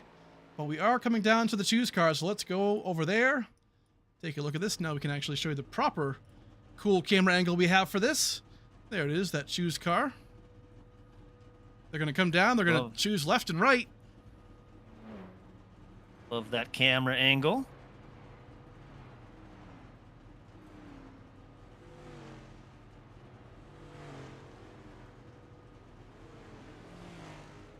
Pretty awesome camera, Emery. But a lot of these guys choosing the high line. Not many choosing the low line. So Brandon Bowie, he was in P6. He's going to be able to get to that front row just from that. So this can be a huge advantage, but obviously the outside lane is working quite well right now. Yeah, you get the jump on the inside, but that outside lane is just working well, and it's working. And Brandon Bowie early in the race was on the inside, and he made it happen. But he said, you know what? I got to make up some ground right now. Let me jump to the top and see what he can do. So that's not a bad move. Actually, he's on the inside. I apologize, Steve. I thought he took the outside lane. He's back on the inside. Daryl Young, Frankie Barroso, and Brandon Bowie all up front there.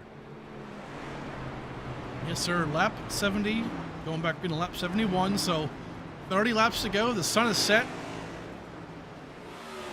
Here's my thought process on why Brandon took the inside. Yeah. Is I think he's going to get that good jump, try to get in front of Daryl and see if Daryl can push him as long as he can. True. Once again, Daryl's pushing skills are very, very good. So let's see what happens. That's my thought. I could be completely wrong. He's got the 41 right behind him as well. Martin and that Chevy, they are teammates as well. So we'll see what they can make happen. I mean, keep in mind too, Frankie in that 48, the red and black car, he's in third right now on the outside lane. So Frankie could give up a little room so that Bowie can squeeze up, and then he'll be in front of Frankie but behind Daryl. So all kinds of things that can happen right here. But 30 laps to go. We're kind of in that zone where it's crunch time. A lot of these guys have to still pit for fuel one more time in some form or fashion, and a lot can come down to it. So yeah, we still got some big-time drivers in the back. I still think the Honeycutt boys, that family, will make their way up to the top 10. They've been patient. They've kind of been able to kind of stay out of the mix, stay out of the big ones, as they've got some clean cars. Let's see if they can get their way up to the top 10, top 5.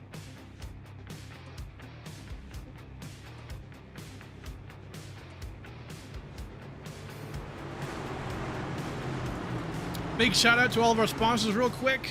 KK Woodscapes, go and check them out on Instagram, as well as Hosky.io, very cool Harpoon design, and Admin Box. A lot of great sponsors involved. Lap 70, Emery, we're going back green right now. And the green flag is out. Daryl Young, Brandon Bowie going to take us into turns 1 and 2. Brandon actually jumps up top behind Daryl Young. There it is. He did exactly what I thought he would do in front of Frankie Barroso, his teammate. So now they're all in the line. That low line's really in trouble right now. Yeah, Kenny Real, the teammate of Brandon Bowie and Frankie, is going to be stuck behind the 41 on the inside. Does anybody jump down to help out that bottom line to make it work? And Martin Nava down there getting led, getting pushed by Kenny Real, stage 2 winner. Trying to find something. We're seeing Mark Whitley right now, finding his way back to the front too.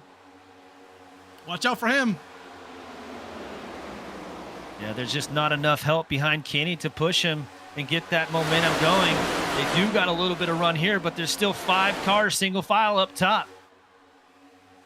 If he's talking about it on the radio, he's telling the car behind him, hey, I need you on my rear bumper to make this work. That's the 17 of Dwayne Honeycutt. Now he jumps up, and that lane on the bottom is coming together. Big checkup up top. Oh, man. And this is going to cause a wreck. The 3 is around.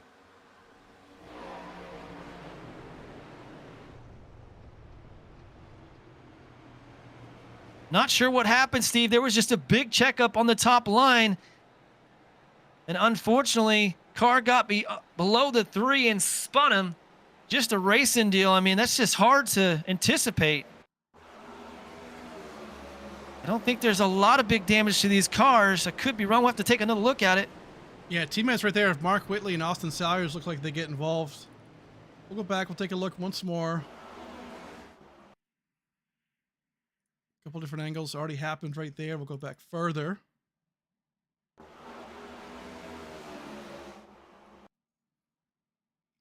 It's so hard to catch these sometimes.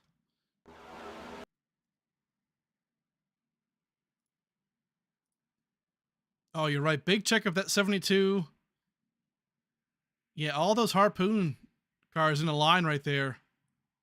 Dawson comes across the nose of his teammate Mark Whitley. Nowhere he can Yeah, really go. Yeah, here's the good thing. I think the 17 might have got the worst of it with that contact in the front of his car, but everyone else, I believe, is going to be able to just fix their damage, get back on the track, and be able to race and keep up front. But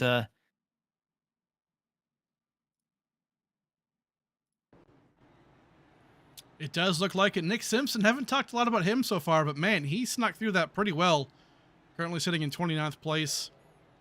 Not having the best of races so far, but the car is in one piece, so you can't fault him for that. Looking pretty good right there in that 46.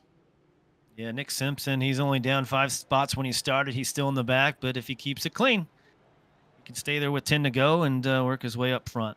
That's right.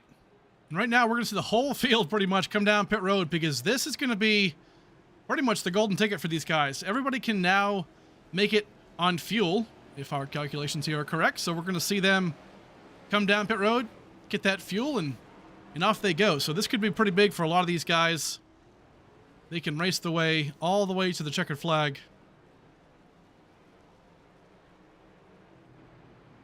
Yeah, now they don't have to worry about the field. They can just go out and drive. Daryl Young now is up front.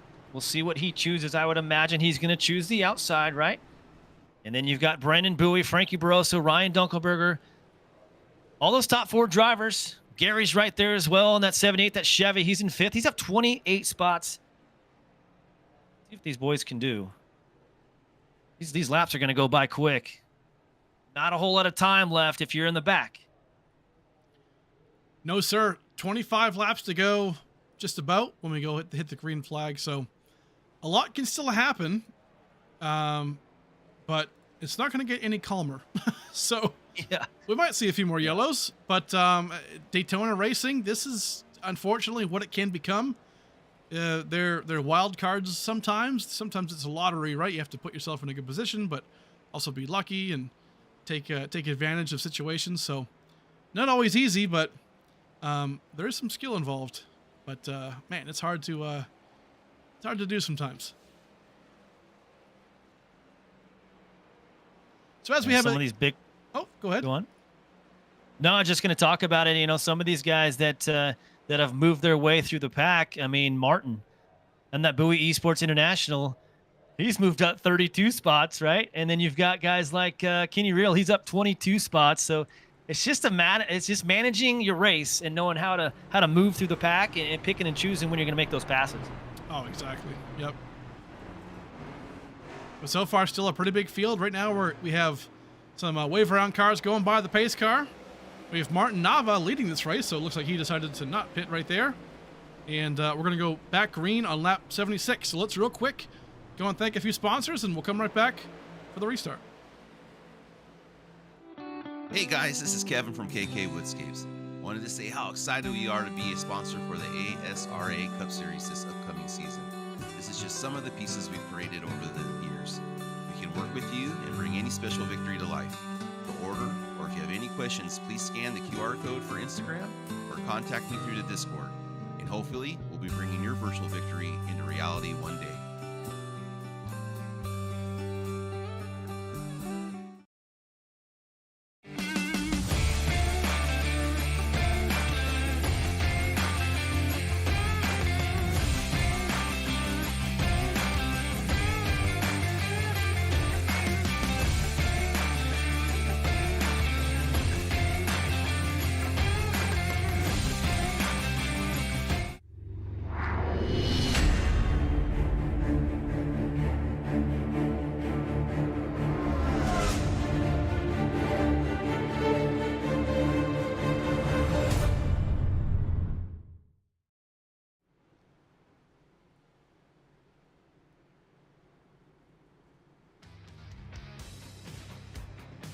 Alrighty, race fans, it's lap 75. We're going to go back green right here.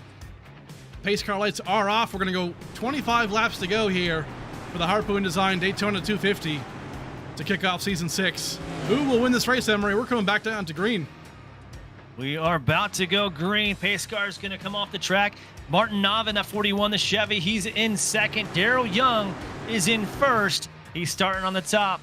And Martin on the bottom get a good jump here. Green flags underway at Daytona.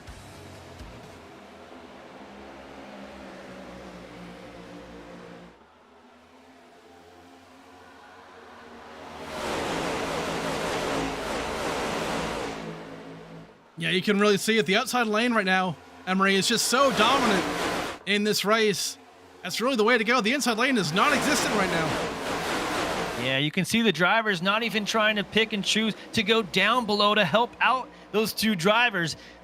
That's Martin and then Nick Lights kind of get hung out to drive, but they did a smart move. They went up top. We've got single file up front for about 8 or 9 cars. This is the first time we've seen it all day long. I think they're done playing with that bottom line. 25 laps to go. Daryl Young, Brandon Bowie up front, 1 and 2. Back here, though, a lot of carnage still going on. Too wide, but not really straight. A lot of these guys are in 2 lanes, but all over the place, trying to figure out which lane to go with. Yeah, they're seeing that top lane just disappear, so now they're trying to get up top. It's just hard to do with that much traffic. 2 by 2 in the very back, but man, single file all the way up to the front. A lot of guys right here. Down below, Scott Gasorn, and that's, ooh, Mark Whitley goes into the grass. Oh, can he keep it? Mark Whitley tries to save it. No caution, still green. Mark Whitley did everything he could have done to slow down that car. Now the yellow's out. Another caution. We'll have to take a look. Mark Whitley. Interesting right there. Not sure if he got hit at all, but Yeah, just a big checkup. It looks like that top lane. That's the second time we've seen it today. yeah, luckily for Tyler Honeycutt right there in that 20, didn't get a lot of damage from that. But yeah, those are really weird, those checkups. We've seen those a couple times now. We'll see it right here. He goes to the outside lane. Kind of just follow along here for a second.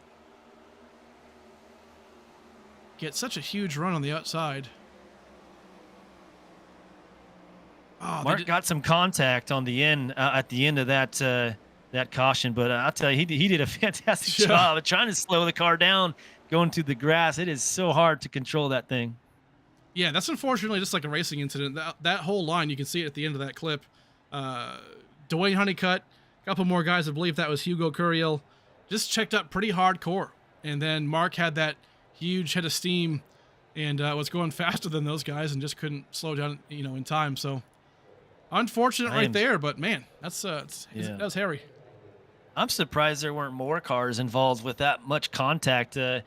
Usually you'll see multiple cars getting loose and sideways on a checkup like that. Daryl Young. I'm getting word Daryl Young is going into the pits. Yeah, we're seeing it live right here. Not many others coming down as well. So interesting call here. I know this isn't what he wants to do. I wonder if he has to for fuel purposes, because this right here is, yep, that was an absolute splash and dash right there. So he wanted just a little more. Yeah, here's the thing that he may be thinking about. Into these races, you'll see some cautions come out, right? We've seen it time and time again. But once you get into the later of the stage, when you have some green, white, checkered flags, you're out there for a long time. Maybe they're trying to fuel up to end the race. So I don't know. Now they're all coming in. I'm looking, so I'm all confused, Steve. I agree. I think Daryl's going to be the first one here in line, it looks like, with the most fuel, I'm assuming. Yeah. So in this case, he's probably trying to account for the 3 green, white, checkered attempts that we have. Hopefully we don't have to do those, right? But at plate races like this, it's just the nature of the beast. So we'll see how that goes right here. But I'll tell you what, if we do see those green, white, checkers, he might be the smartest man on the track, because he's going to have that best chance. Although he's kind of now in the hornet's nest in the middle of the pack. So if he can hold on to it, he might be okay. Yeah, he's a good enough driver to make it through to make that work for him. But you're right. Green, white, checkered flags. You got 3 of them. If we don't see one of those tonight, I think the end of this race is a pretty successful one, as I've seen them happen all week long. But I'll tell you this too much, Steve. You know, the last 3 cautions we've seen come unfold, it really has only been kind of a racing deal. Some checkups up top. There hasn't been any crazy 3-wide driving or pushing it too hard. It's just the nature of a super speedway. But agree. Yeah, not a lot of poor moves, I guess you could call it. I don't know, but like just a lot of racing incidents throughout the race so far. Just hard racing. A lot of cars on the track, right? So that plays into a huge role for sure. Couple of 3-wides, couple of questionable moves, but those things are going to happen. People want stage points. People want to get themselves into a better spot on track. So can't really blame them, I guess. Well, we re-rack them. Pace lights on the car are off. Frankie Barroso, Brandon Bowie are up front, the 2 teammates. Martin's there, Kenny Reel, Nick Lights, Ryan Dunkelberger. Man, Ryan has made some moves up. He's been in the middle, the back of the pack. Now he's sitting 6th. Good run by him. Let's see what he can do late in the stage. That's where you want to be. You want to be in the top 10 to be able to make the move to get to the front. So see if he can make that happen. 20 to go when we cross, Steve. This race is coming to an end quickly. Oh, yeah. And I feel like a lot of these guys, I mean, anybody in this top 10 can win this race, right? It's still early enough to where we can see somebody else sneak into that top 10 and top 5. But right now, the outside lane is so dominant. And I feel like we have, a lot of these guys deciding what look at this, like Bowie on the inside lane right here. Frankie's going to let him in again to give him that lane. And then we'll see Frankie Barroso, Brandon Bowie, Kenny Reel all lined up. And Dunkelberger, keep in mind, he's technically a Bowie teammate. He's being loaned out to Flagship, so they have a partnership there. So really, they've got 4 cars soon here in a line. That's going to be pretty good. So should be interesting to see how this plays out, Emery. Yeah, Brandon Bowie is going to get that jump, and he's going to try to get to the top as soon as he can with help of his teammate Frankie Barroso, who's also a very good pusher. But if Frankie gets a jump there as well, guess what? Brandon's going to push him up top. I think it's going to be a fight again as who can get up top as soon as possible, because that is the only lane that's working. Pace car's off. We're going to go back green. Brandon Bowie going to take us into turns 1 and 2. Green's out here at Daytona International Speedway. 20 laps to go in this race, presented by Harpoon Design.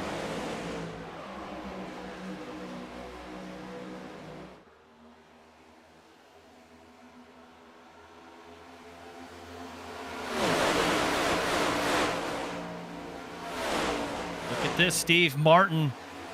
I take everything back. He's making it work on the inside. That Chevy, that 41's getting pushed by Nick Lights. They are connected. See, that's how you do it on the inside to make that work. Can they clear and go up top? What do they do here?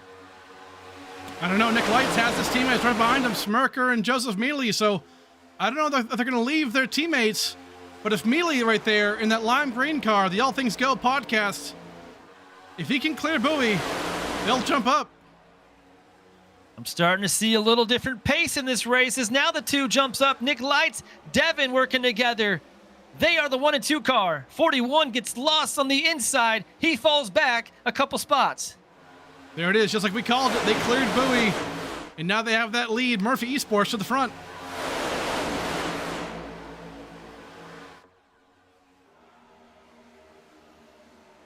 $19 to go, 18 to go when they cross. Nick Lights is in a really good position with Devin in the 26. 3 Fords up top.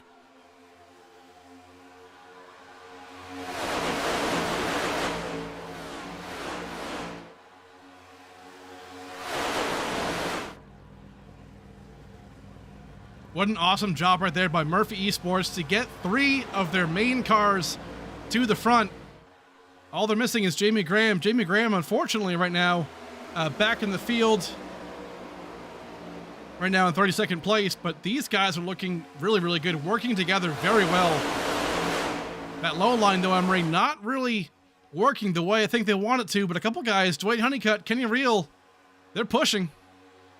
Yeah, Dwayne Honeycutt, Donnie Honeycutt now have made their push. Right timing. They've been in the back all day long. 18 to go. It's coming to the end of the race. They got to make a move now, and they're doing it with Brandon Bowie and those guys on the inside. 41 in the inside there as well. Martin in the Chevy. He's now in third, trying to get past Joseph Mealy up top.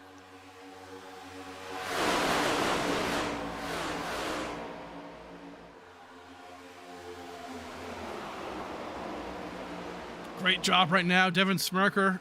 His team, Nick Lights, to the point right now. Keep in mind, Nick Lights started P2 tonight, so he is up one spot. He is back up to the front right here in that Diva Q machine. Looking very, very good right now. Yeah, if you're a team owner watching right now, his 3 drivers doing what they're doing, they're almost pulling away from the pack. He's got to be pretty happy what he's seeing. 16 to go when they cross. Brandon Bowie, Frankie, got to get within striking distance, and they're not out of the way. As they're getting a big run now, Brandon is trying to make it work. I think they stay up top, though. I don't believe they're going to drop down just yet. They're going to hold off and wait a few more laps before they make their move.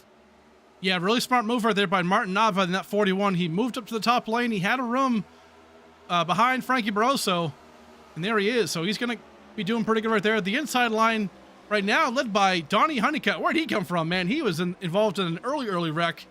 Had a pretty beat-up car. Has Dwayne Honeycutt right behind him. They're going to try and make it work. Donnie Honeycutt's up 17 spots, 18 spots in that Bass Pro Shops car. He's in striking distance, Steve. Yes, he is. And also keep in mind, too, a couple more to watch out for. Daryl Young in 12th place right now in the inside lane. I know it's not where he wants to be. Has his teammate Mark Whitley behind him. They want to get to the high line right there. Daryl has the best fuel position right now out of these guys in the front half of the pack. So if we see more yellows, which I'm guessing he might want, we'll see, but good position for him if this thing goes into overtime. 78, that Chevy, he dropped down. He's now on the inside in front of Donnie. He's up 24 spots. Bit of a He's lead found change. himself up here. Yes, sir. A bit of a lead change here, too. Devin Smirker gets around his teammate. I'm guessing that could be strategically. When you're up in the front, Emery, keep in mind you waste a lot more gas than the guys behind you who are drafting. So that could be a bit of a strategy call here to make sure that all the teammates have enough fuel to get to the end. Yeah, we might see some drivers not being able to make it all the way. Majority of the drivers have gone in, got some fuel just in case. But you're right. That could be a strategy down the road. Man, look at this, though. These packs. Marshall Harris all by himself. I think we might have missed a bit of an incident. Or, oh man, Jacob Wiest right there, down low, gets involved. This back half, Emery, is all over the place. They cannot get themselves organized. Yeah, it's hard to catch up if you're not organized. Single file at least. 13 to go now. They're going to run out of time to try to get to the front. This front pack is pulling away. As now they're almost a second, 2 seconds ahead. And the interesting thing here, Emery, is we haven't seen single car freight train here the whole race, and all of a sudden 13 laps to go, they want to do this. So what do you think is the reason for that?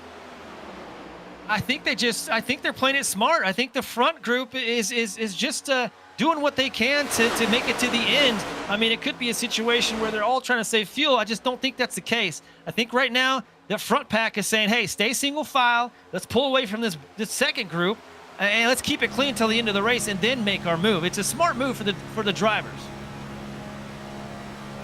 It absolutely is. Yeah, to your point, I think fuel could be an issue, right?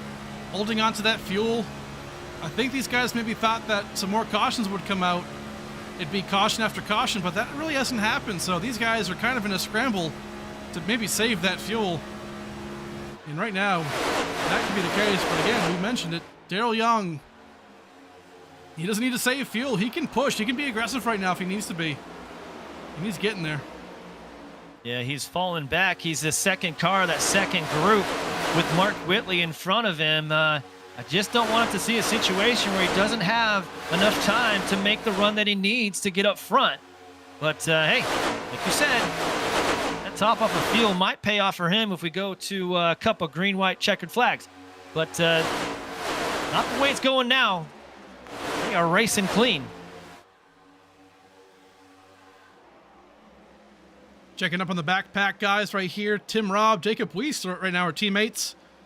Working together with Julio Villalobos right here.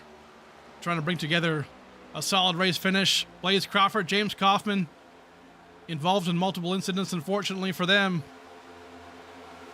Right now, this pack's starting to get too wide here. Yeah, we got a little bit of mix-up in the back there. They're fighting for position. That's the 78 of Gary, the 21 of Marshall. 13 and 14. Now we're 3 wide. Marshall Harris takes it to the inside to try to make a move on the 78. Can he get clear? Yeah, 78 gets in front of Darrell. Man, didn't have the help right there. Marshall gonna try and squeeze Marshall it. tries to stick it in. He was not clear right there for Marshall Harris. Gotta be careful. Gotta be aware. Didn't have that move. Mistake by Marshall, but man, the 77 of Mark Whitley kept it there, and we're still green. Man, Mark Whitley has been an absolute magnet for chaos today. Unfortunately for our Season 4 champion.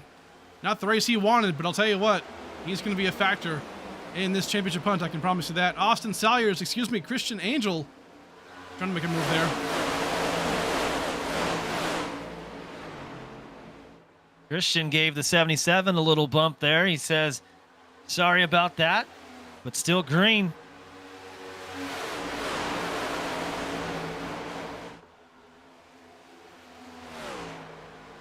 One thing I'm noticing, Emery, is that this front pack, these three, Smerker, Lights, and Mealy, they're usually out front of Bowie here by about 3 or 4 car lengths.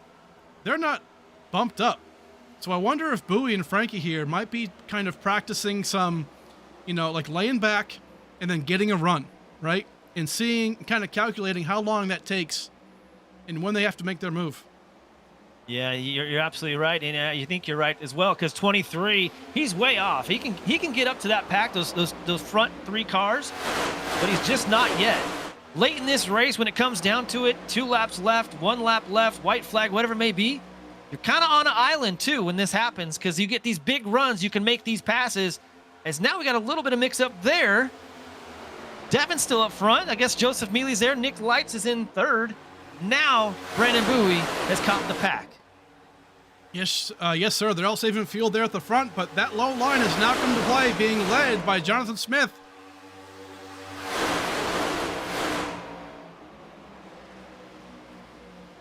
Joseph Mealy going back to the point. They're switching teammates. Watch out, Frankie Barroso. Got a little bumpy right there. They made it happen. That low line came in a hurry.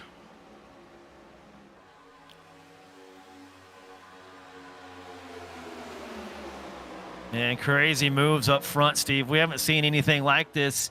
These guys are just rotating cars, changing positions.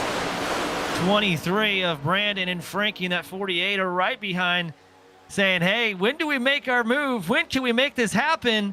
As now this bottom line with 72 has caught up. Jonathan Smith kind of makes it harder for the Bowie boys to make a move, and there's got a big push. Little checkup. Wow, they kept it right now. Brandon's in the middle. We're 3 wide. Here comes Bowie right there. Going to make it 3 wide right here. This is cutting in between a lot of these guys. Bowie with a powerful move right here. Frankie Barroso right there. Martin Nava behind him as well. Kenny Reel. This is 4 drivers of Bowie Esports in a line. We are 3 wide at Daytona. Joseph Mealy on the high line. Brandon in the middle of this mix. They're trying to get some side drafting happen. That bottom line is kind of falling apart. Can Brandon Bowie and Frankie Barroso clear? Five to go, Steve. Do they go back in line up top? And it looks like they are. Still 3 wide in the back.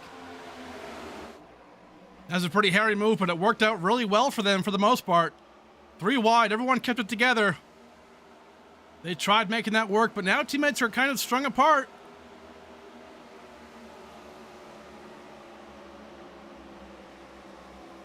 Murphy Esports right now still in that top 3. 5 laps to go. Can they walk away with their first Daytona victory in the ASRA Cup Series? We are 5 laps away from finding out. Lap car on the bottom here. They are single file up top. That's the 25 and the 12 that they're going to pass. 4 to go here at Daytona. Bowie Esports team trying to track down these Murphy drivers up front. It's now the 23 of Brandon's going to go to the inside to see if he can make this run happen. Side drafting by the 2 of Nick Lights in that Ford. Oh, big shot right there by Bowie. Gets into Smirker and big, huge Bowie. wreck. Oh no, the big one here. 4 laps to go. Unfortunate.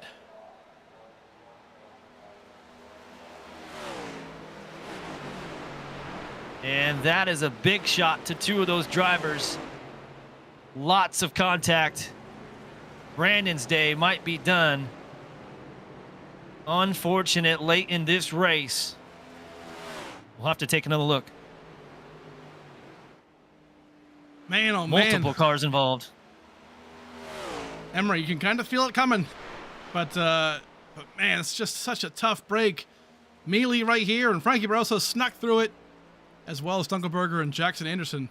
I don't know where Jackson Anderson came from, man. He was upside down at one point in this race. But a great job. Let's go back and take a look at that. Huge, huge wreck. I think they were just trying to protect the front. They came down, little bit of checkup, but I'll have to see the replay. It looks like they might have got out of line a little bit, and possibly a bad push from the second place driver, but man.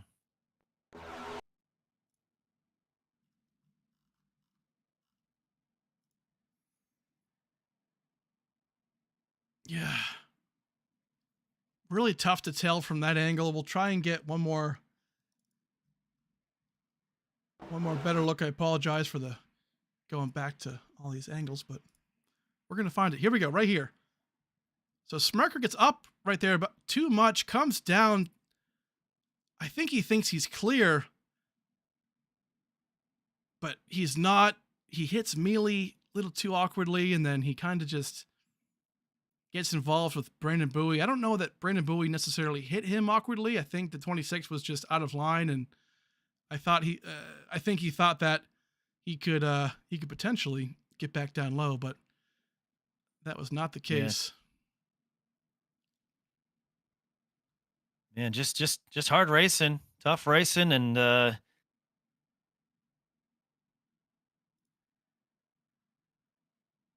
man, big hit by the 26. Yeah, so that puts us, Emery, 3 laps to go. I believe this is going to be either a natural green-white-checkered or our first green-white-checkered officially, so it all comes down to this. Unfortunately, taking out a lot of good drivers right there. A lot of strong contenders. But right now, Murphy Esports still has Joseph Mealy right here, up in P1. Frankie Barroso in P2. Jackson Anderson, Daryl Young. Watch out now. There he is. Good to go on fuel and in that top 5. Donnie Honeycutt, man. And Tim Robb, 6th and 7th. These guys were unfortunately wrecked early on, but a lot of guys making just awesome recovery runs, Emery. Yeah, you got Dwayne Honeycutt now in almost breaking the top 10. Martin in that 41, he's up 24 spots. He is in the top 10. So you're right, man. James Kaufman, am I seeing this correctly? That 25, he's in 14th spot. I mean, this is wild, and this is Daytona for you. Anything can happen, but if Jackson Anderson comes out in that 83, comes out and wins this race after being on top of his hood, I mean, I don't even know what to say anymore. But he's right there in contention to make that happen. Watch out for Daryl Young. He's in 5th in that 71. He's doing everything he can, everything he needs to do to be right there. And I don't know how this is going to finish out, but is it going to be a green-white-checkered, Steve? I think we're going to have one. Is it? Okay, green-white-checkered, natural, which is good. And we're going to have a winner here at Daytona shortly. First race of the season, season 6. Yes, sir. I'm getting a word. Actually, this is going to be our first official green-white-checkered, so this will be the first out of 3 attempts. So we will see how this race ends, but a lot of guys right here in this top 5. Man, a win for them would be massive. Set your season off right. Automatic entry into the playoffs. Jackson Anderson, though, my eye is kind of on him. Has never won before. Young kid, young talent.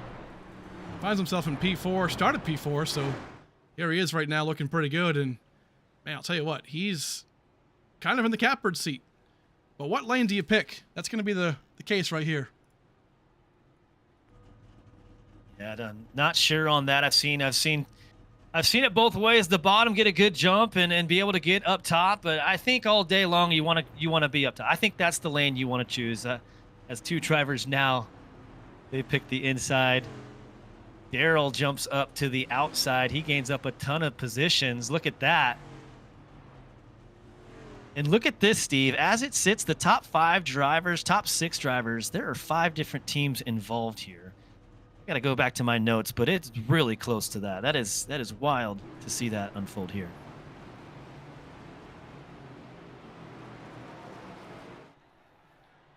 Real quick, shout out to Brandon Davis, who is our race control for the night. Good looking car. Thanks to Harpoon Design. Go check them out, harpoondesign.com. You can get your paints done for all your next-gen paint schemes and NASCAR-style paint schemes.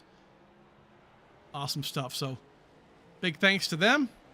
But, man, we have 3 laps, really 2 laps to decide this thing if it stays green.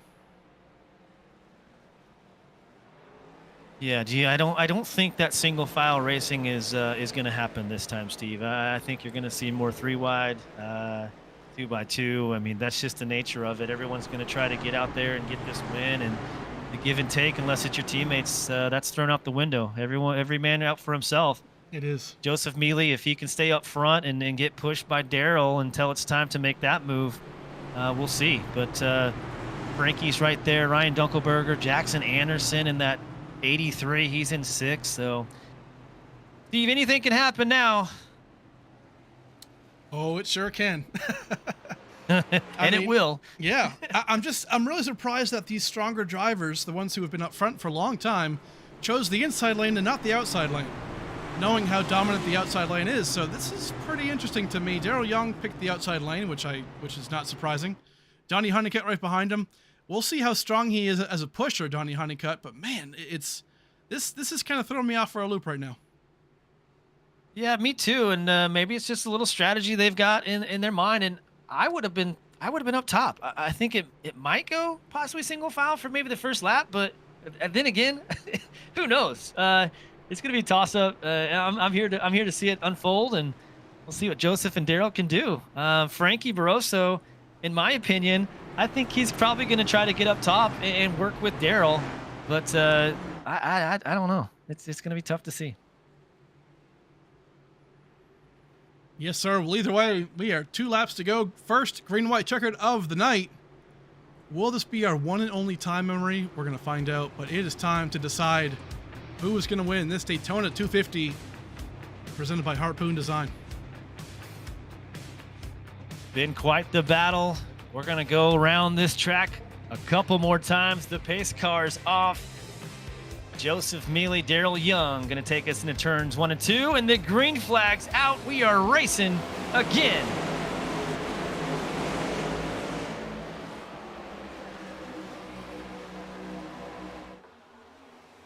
A great run so far right there by that top 3. Darrell Young, he was down low, decided to go back up to the high lane. Not sure what's going on with that, but lost some spots right there. Darrell Young's back about 5 spots. Can he make up the distance? He's got quite a ways to go, but Joseph Mealy up front getting pushed by Frankie Barroso. Little bit of mix up in the back. Jackson gets turned. That's going to cause a caution.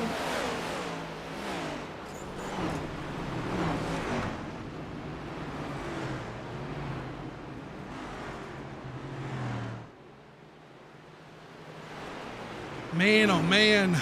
Heartbreak for a few of these drivers. Darrell Young, Jackson Anderson have pretty beat up cars right there. Unfortunate.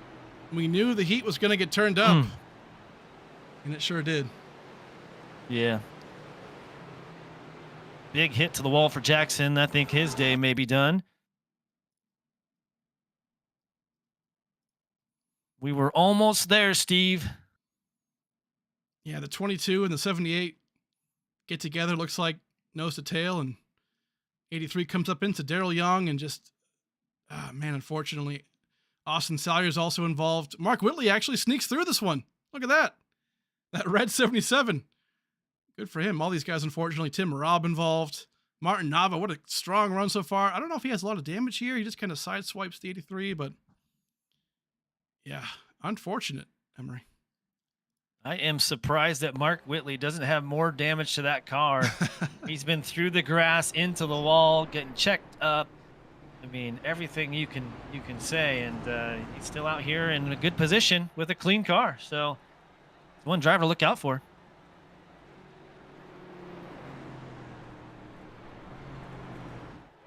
Yeah, and this changes the game quite a bit. Joseph Mealy comes down pit road. He has to pit for fuel.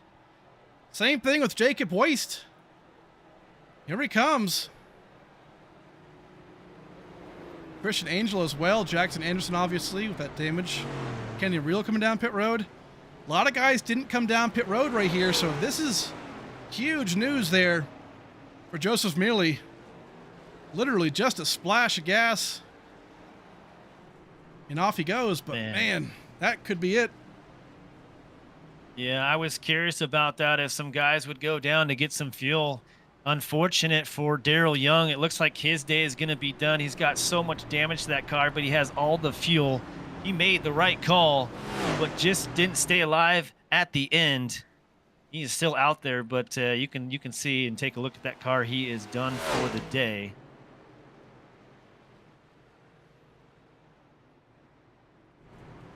Yeah, so there we go.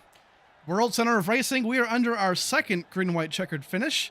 So this next time by, we're going to be restarting it once more, and we're going to get it going. But man, it's been a lot of fun here at Daytona so far, Emery. Our first race of the ASRA Harpoon Design Cup Series is underway. Last week was the Clash, and today Daytona. It's been a lot of fun, man. Yeah, and a lot of different leaders, a lot of guys up front, a lot of a big showing for these rookie drivers, man. I mean, we're still seeing it unfold right now, but a lot of those guys up front doing what they can do. Obviously, it's Daytona, and it's hard to gauge and see what we can, just to gauge it properly. But, next week we go to Michigan. That will give us a really good idea of what kind of talent these drivers have. But yes, I'm excited for this season, man. Season 6 is going to be off the charts. Yes, sir. Right now, Frankie Barroso finds himself in P1 after that last wreck. And Frankie has never, he's going to make fun of me for this, he's never won this Daytona race, this opening Daytona race for the ASRA. He's been here since season 1, day 1, man. And he has not won it yet. And he is in position to make that happen today in season 6. So hopefully we didn't jinx him right there, but he's looking pretty good. Yeah, Frankie, a veteran in this league. You said it from day one. He would be happy to come out here and get a win at Daytona and get a win for the first race of the season. Frankie Barroso, a good driver, a good person, just a good guy to have in your league. Maybe he can come out and make that happen. Couple of more guys to watch out for. Obviously, Frankie in first right there. Man, Ryan Dunkelberger, P2. Donnie Honeycutt in third place. Incredible job right there. Mark Whitley, after the treacherous state he's has in P4. Gary Slapinski. But a couple guys here. James Kaufman, Dwayne Honeycutt. Man, these guys are making an impressive start right now. To your point, rookies in this series having a good day. Yeah, Keaton, another rookie. That 19, he's in that Toyota. He's up 12 spots. Now he's sitting 8th. Top 10. Got a clean car. Can he come out and steal one?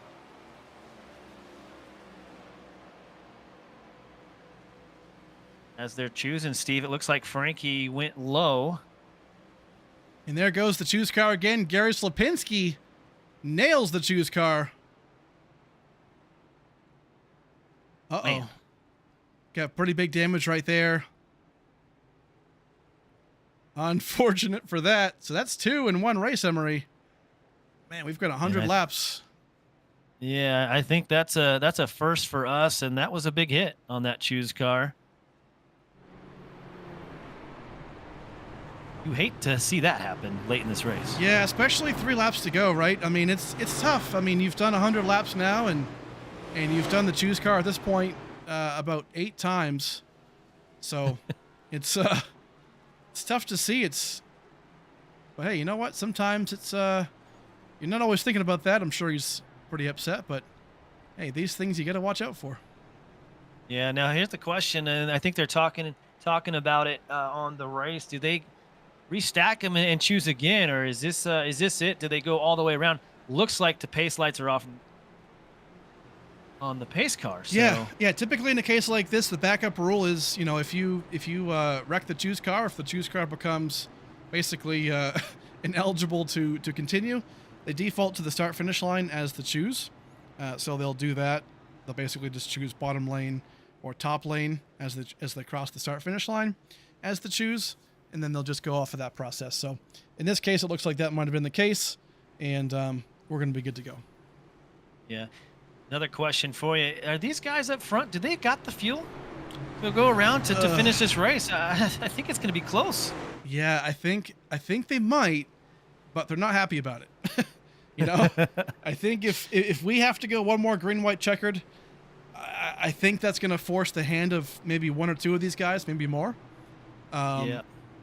But Frankie Barroso, I'm seeing him, down the apron, trying to even out that fuel level and trying to, get that going. So I've got a feeling he's only good enough for this next green-white-checkered if we finish it. But yeah, tough break if they have to pit next for fuel. Hopefully he can make it around and finish this one here. He wants to finish up front. We're going to go back racing. He has no time to save fuel. He's got to get after it and try to get a win. That's Frankie Barroso up front in that 48 with Bowie Esports. These guys in the back are still trying to catch up, and looks like we're going to go green here. Yes, we are. Pace car lights are off. The pace car is off. Frankie in the 48 is going to take us into turns 1 and 2. Keaton, the rookie, he's on the outside. Green flag racing. DJ Honeycutt, Donnie Honeycutt in the mix. Frankie got a huge jump up front. Great start for the inside lane right there, but the outside line looks pretty good. Joseph Mealy actually makes a dive on the inside of there for that middle lane. What does he have? A lot of chaos in the back, but up front, Frankie, now Ryan Dunkelberger up there with Donnie Honeycutt in the 22. Can Ryan come out and get a win here? Can Donnie catch up and possibly steal one as well? 3 wide right now, back of the pack for 5th on back. We are 3 wide. We're coming to the white flag. Here we come. Frankie Barroso going to cross the line here for the white flag. Who was going to win this Daytona 250? It's official now. Next flag ends it. These top 4 drivers, Mark Whitley in the 77 now has made himself in the mix. Frankie still up front. Donnie Honeycutt, that Toyota, he's in 2nd. Big wreck Mark right there Whitley, on the outside lane. That's going to stall the 2 outside cars lane. in the mix. Just these 3 guys up front, Steve. Can Mark Whitley come out here to keep his car clean, to make a move to get that win? Frankie Barroso still up front, gets touched by Donnie in the 22. Now he comes back down. Frankie's going to be your winner. Unbelievable job. Frankie Barroso in the 48. Finally, after 6 years, 6 seasons, gets his breakthrough performance at Daytona for the Harpoon design Daytona 250 for Bowie Esports. Incredible job there by that 48 team in Bowie Esports. Man, Frankie came out here and got that win. He's got to be super excited. Donnie Honeycutt's in 2nd. He's in that Toyota. Mark Whitley gets 3rd. Tim Robb, he's in 4th, and James Coffin 5th. What a finish here at Daytona, Steve. Man, look at these names up in the top 5. Frankie, Donnie Honeycutt, Mark Whitley. After the chaotic day that Whitley had, a top 3 is incredible. Tim Robb, James Kaufman was just, talk about Brock Purdy being Mr. Irrelevant. James Kaufman was just out and back in the pack all day, up front, back in the pack. Just an incredible performance by James Kaufman to get back to the front. Jacob Weist as well. Dwayne Honeycutt, Yeah. rookies, Emery. Rookies really performed right now. But Yeah, four or five of those rookies in the top 5 now. Or top man. 10, excuse me. But Frankie Barroso finally gets it done. It's heartwarming to see this personally, because I've been around obviously in the ASRA since day one, and to see Frankie struggle at Daytona, to not be able to check this off his list. I'll tell you what, he has wanted this for a long time, and today this is going to be a special celebration. As you can see, he's out of fuel right here. So that answers the question, Emery. He could not go one more green-white-checkered, but he's going to be your winner. And what a great win for Frankie Barroso to come out here, race 1, and get it done. He's going to be celebrating, Steve. Yes, sir. Awesome job. We're going to let him do some burnouts real quick and ruin all that grass and that beautiful Daytona logo. But in a second, we're going to go and thank some sponsors real fast, and then we'll come back and talk to our top 3. We'll be right back, folks. Stick around.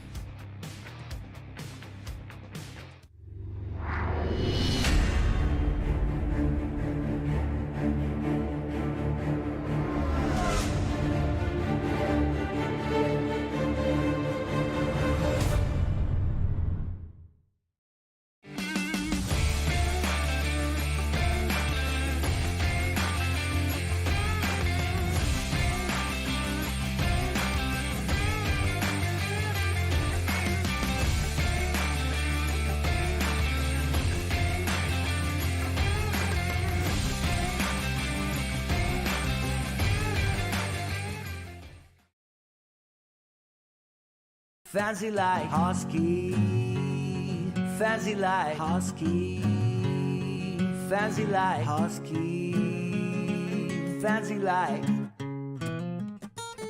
Doggy bowl empty, Vegas pool sleeping, rug pull, cash grab, NFTs delight, rug pull, cash grab, idiot.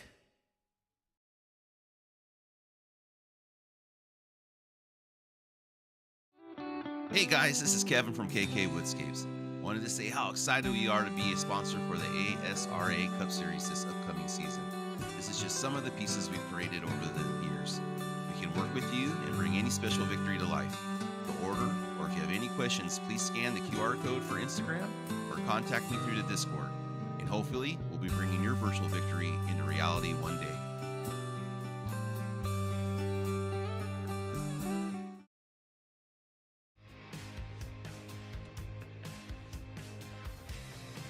All right, folks, we are back for the Harpoon Design 250 at Daytona.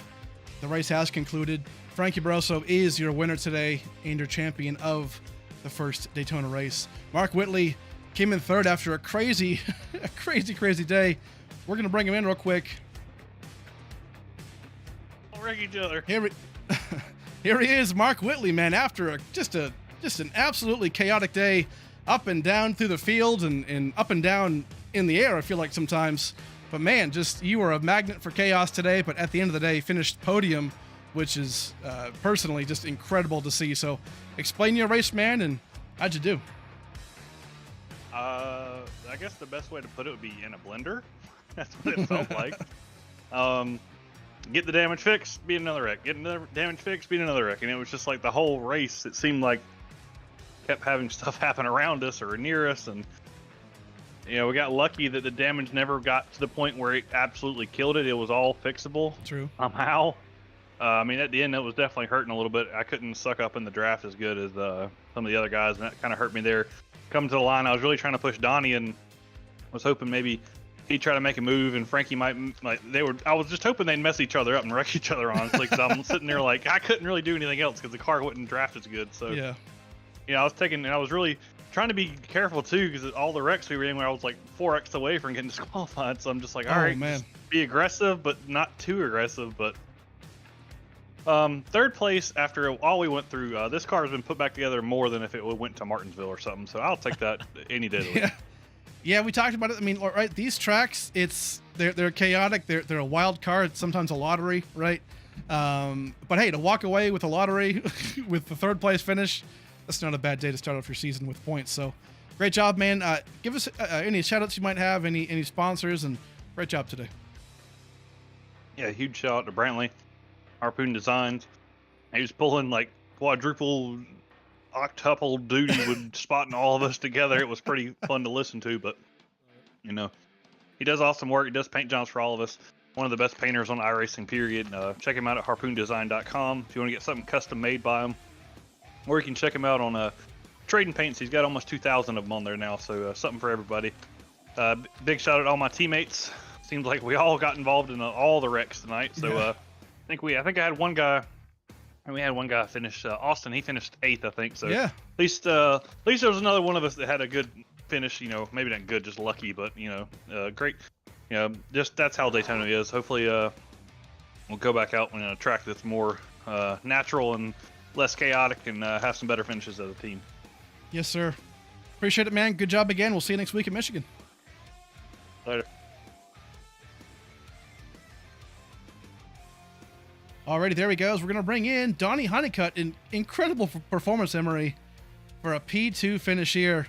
Take it away, man. Great job. Yeah, absolutely. Hey, Donnie, you got a copy? Yeah, I got you.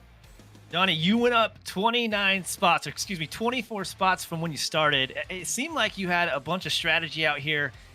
You felt like you want to stay in the back and move your way to the front, and that's what you did. Kind of talk to us about that. You got second place. You got to be happy with it. Oh man, I'm ecstatic about it. Did not think I would be second place after the way the race started. Actually, I didn't have much of a strategy as far as standing at the back. I got caught up in the lap 7 caution, and that gave me like right at 5 minutes of optional repairs and like 45 seconds of required repair. So the whole first 2 stages I was doing nothing but fixing damage. So that's why I was at the back, because I was having to fix damage so much. But after I got my damage fixed after the second stage, I think there's one caution after the second stage. I finally got all my damage fixed, and then from then on I try to work my way forward and try to stay out of other cautions. But I was involved in some of those too, and got another minute or 2 of damage. But like I said, with the way it started and the way I was going the first half of the race, I never thought I'd be in P2. Yeah, well, congratulations, man. Right time. You made it happen, and that Toyota was quick today. Before you take off, you want to thank some sponsors, thank some people? Oh yeah, of course my family, friends and family that watches all our broadcast race. Ghost Motorsports, new family team that my son Tyler has created. Got a bunch of good guys there, and across different leagues and stuff. So shout out to all those guys. You guys are doing the broadcast. Looking forward to ASRA. So the season 6 started off with a good finish here. So hopefully it'll continue throughout the season. Awesome. Well, congratulations. That's Donnie Honeycutt, P2 today here at Daytona. We'll see him. We'll see you next week at Michigan. All right, appreciate it, guys. All right. Well, Steve, you want to do the honors to bring in Frankie and congratulate him on P1?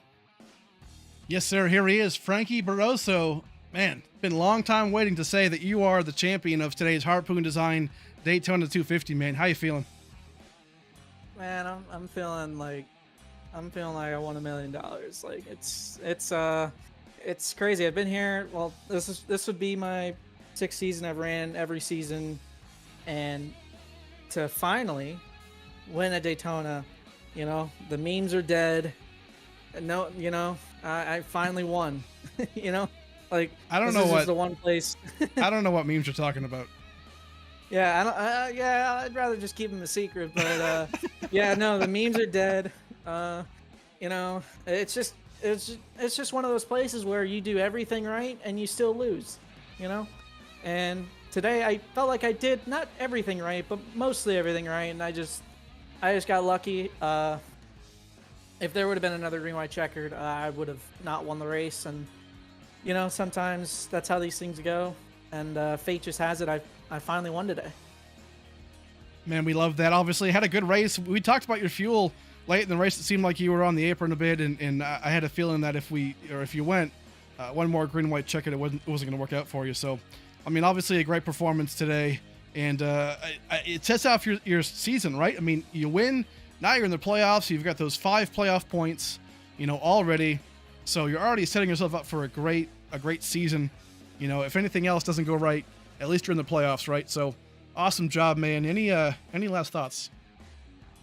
Yeah, I hate it for my teammates because they were really strong too, and they definitely deserved a better finish. We worked super well. It's just during that kind of like last stage, there was kind of caution after caution. Like we couldn't really get a long run going, and it was just basically going to be down to fuel, and it was just super tight, and things happen.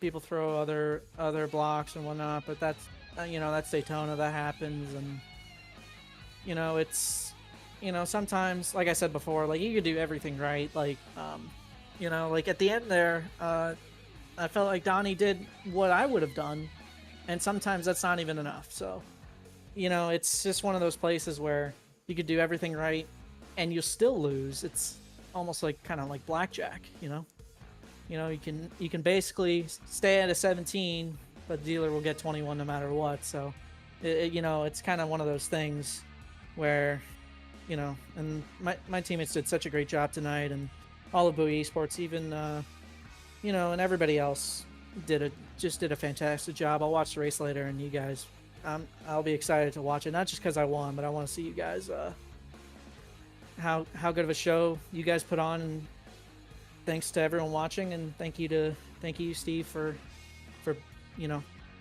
taking this where it will go and where it is right now. Thank you. Yes, sir. Great to see you, man. We'll definitely talk to you after the race. Next week is Michigan. Pretty good racetrack again. But hey, before we let you go, man, give us a shout out to any sponsors and teams or whatever you have.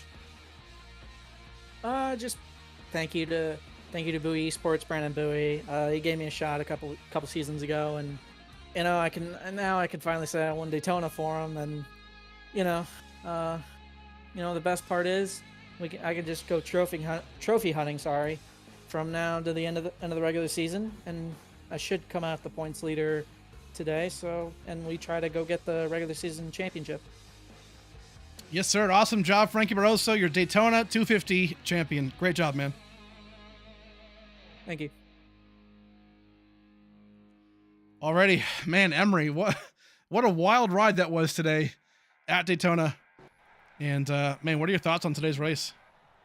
Yeah, you seeing this top 10 lineup, the finish to the race was just a great finish to a long Daytona. I mean, having Frankie come out and getting that win, it sounds like he's on a mission from when he left off last season. He was on a roll, and I think this is going to push him to the next level.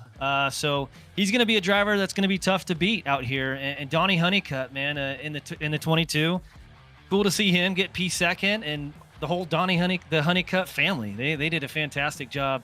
A lot of rookies came out and showed what they have, and I'm excited.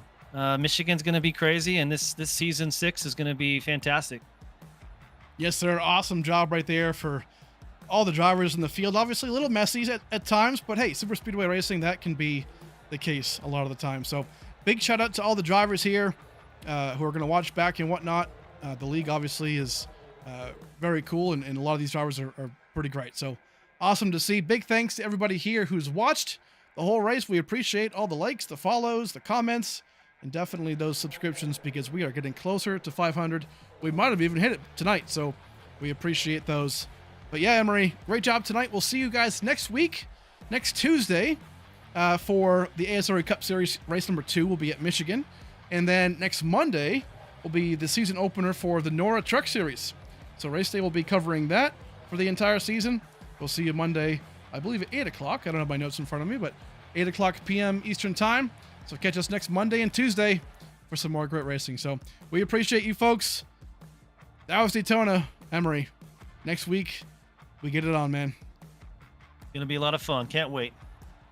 Alrighty. Have a good night, folks. Big thanks to you all.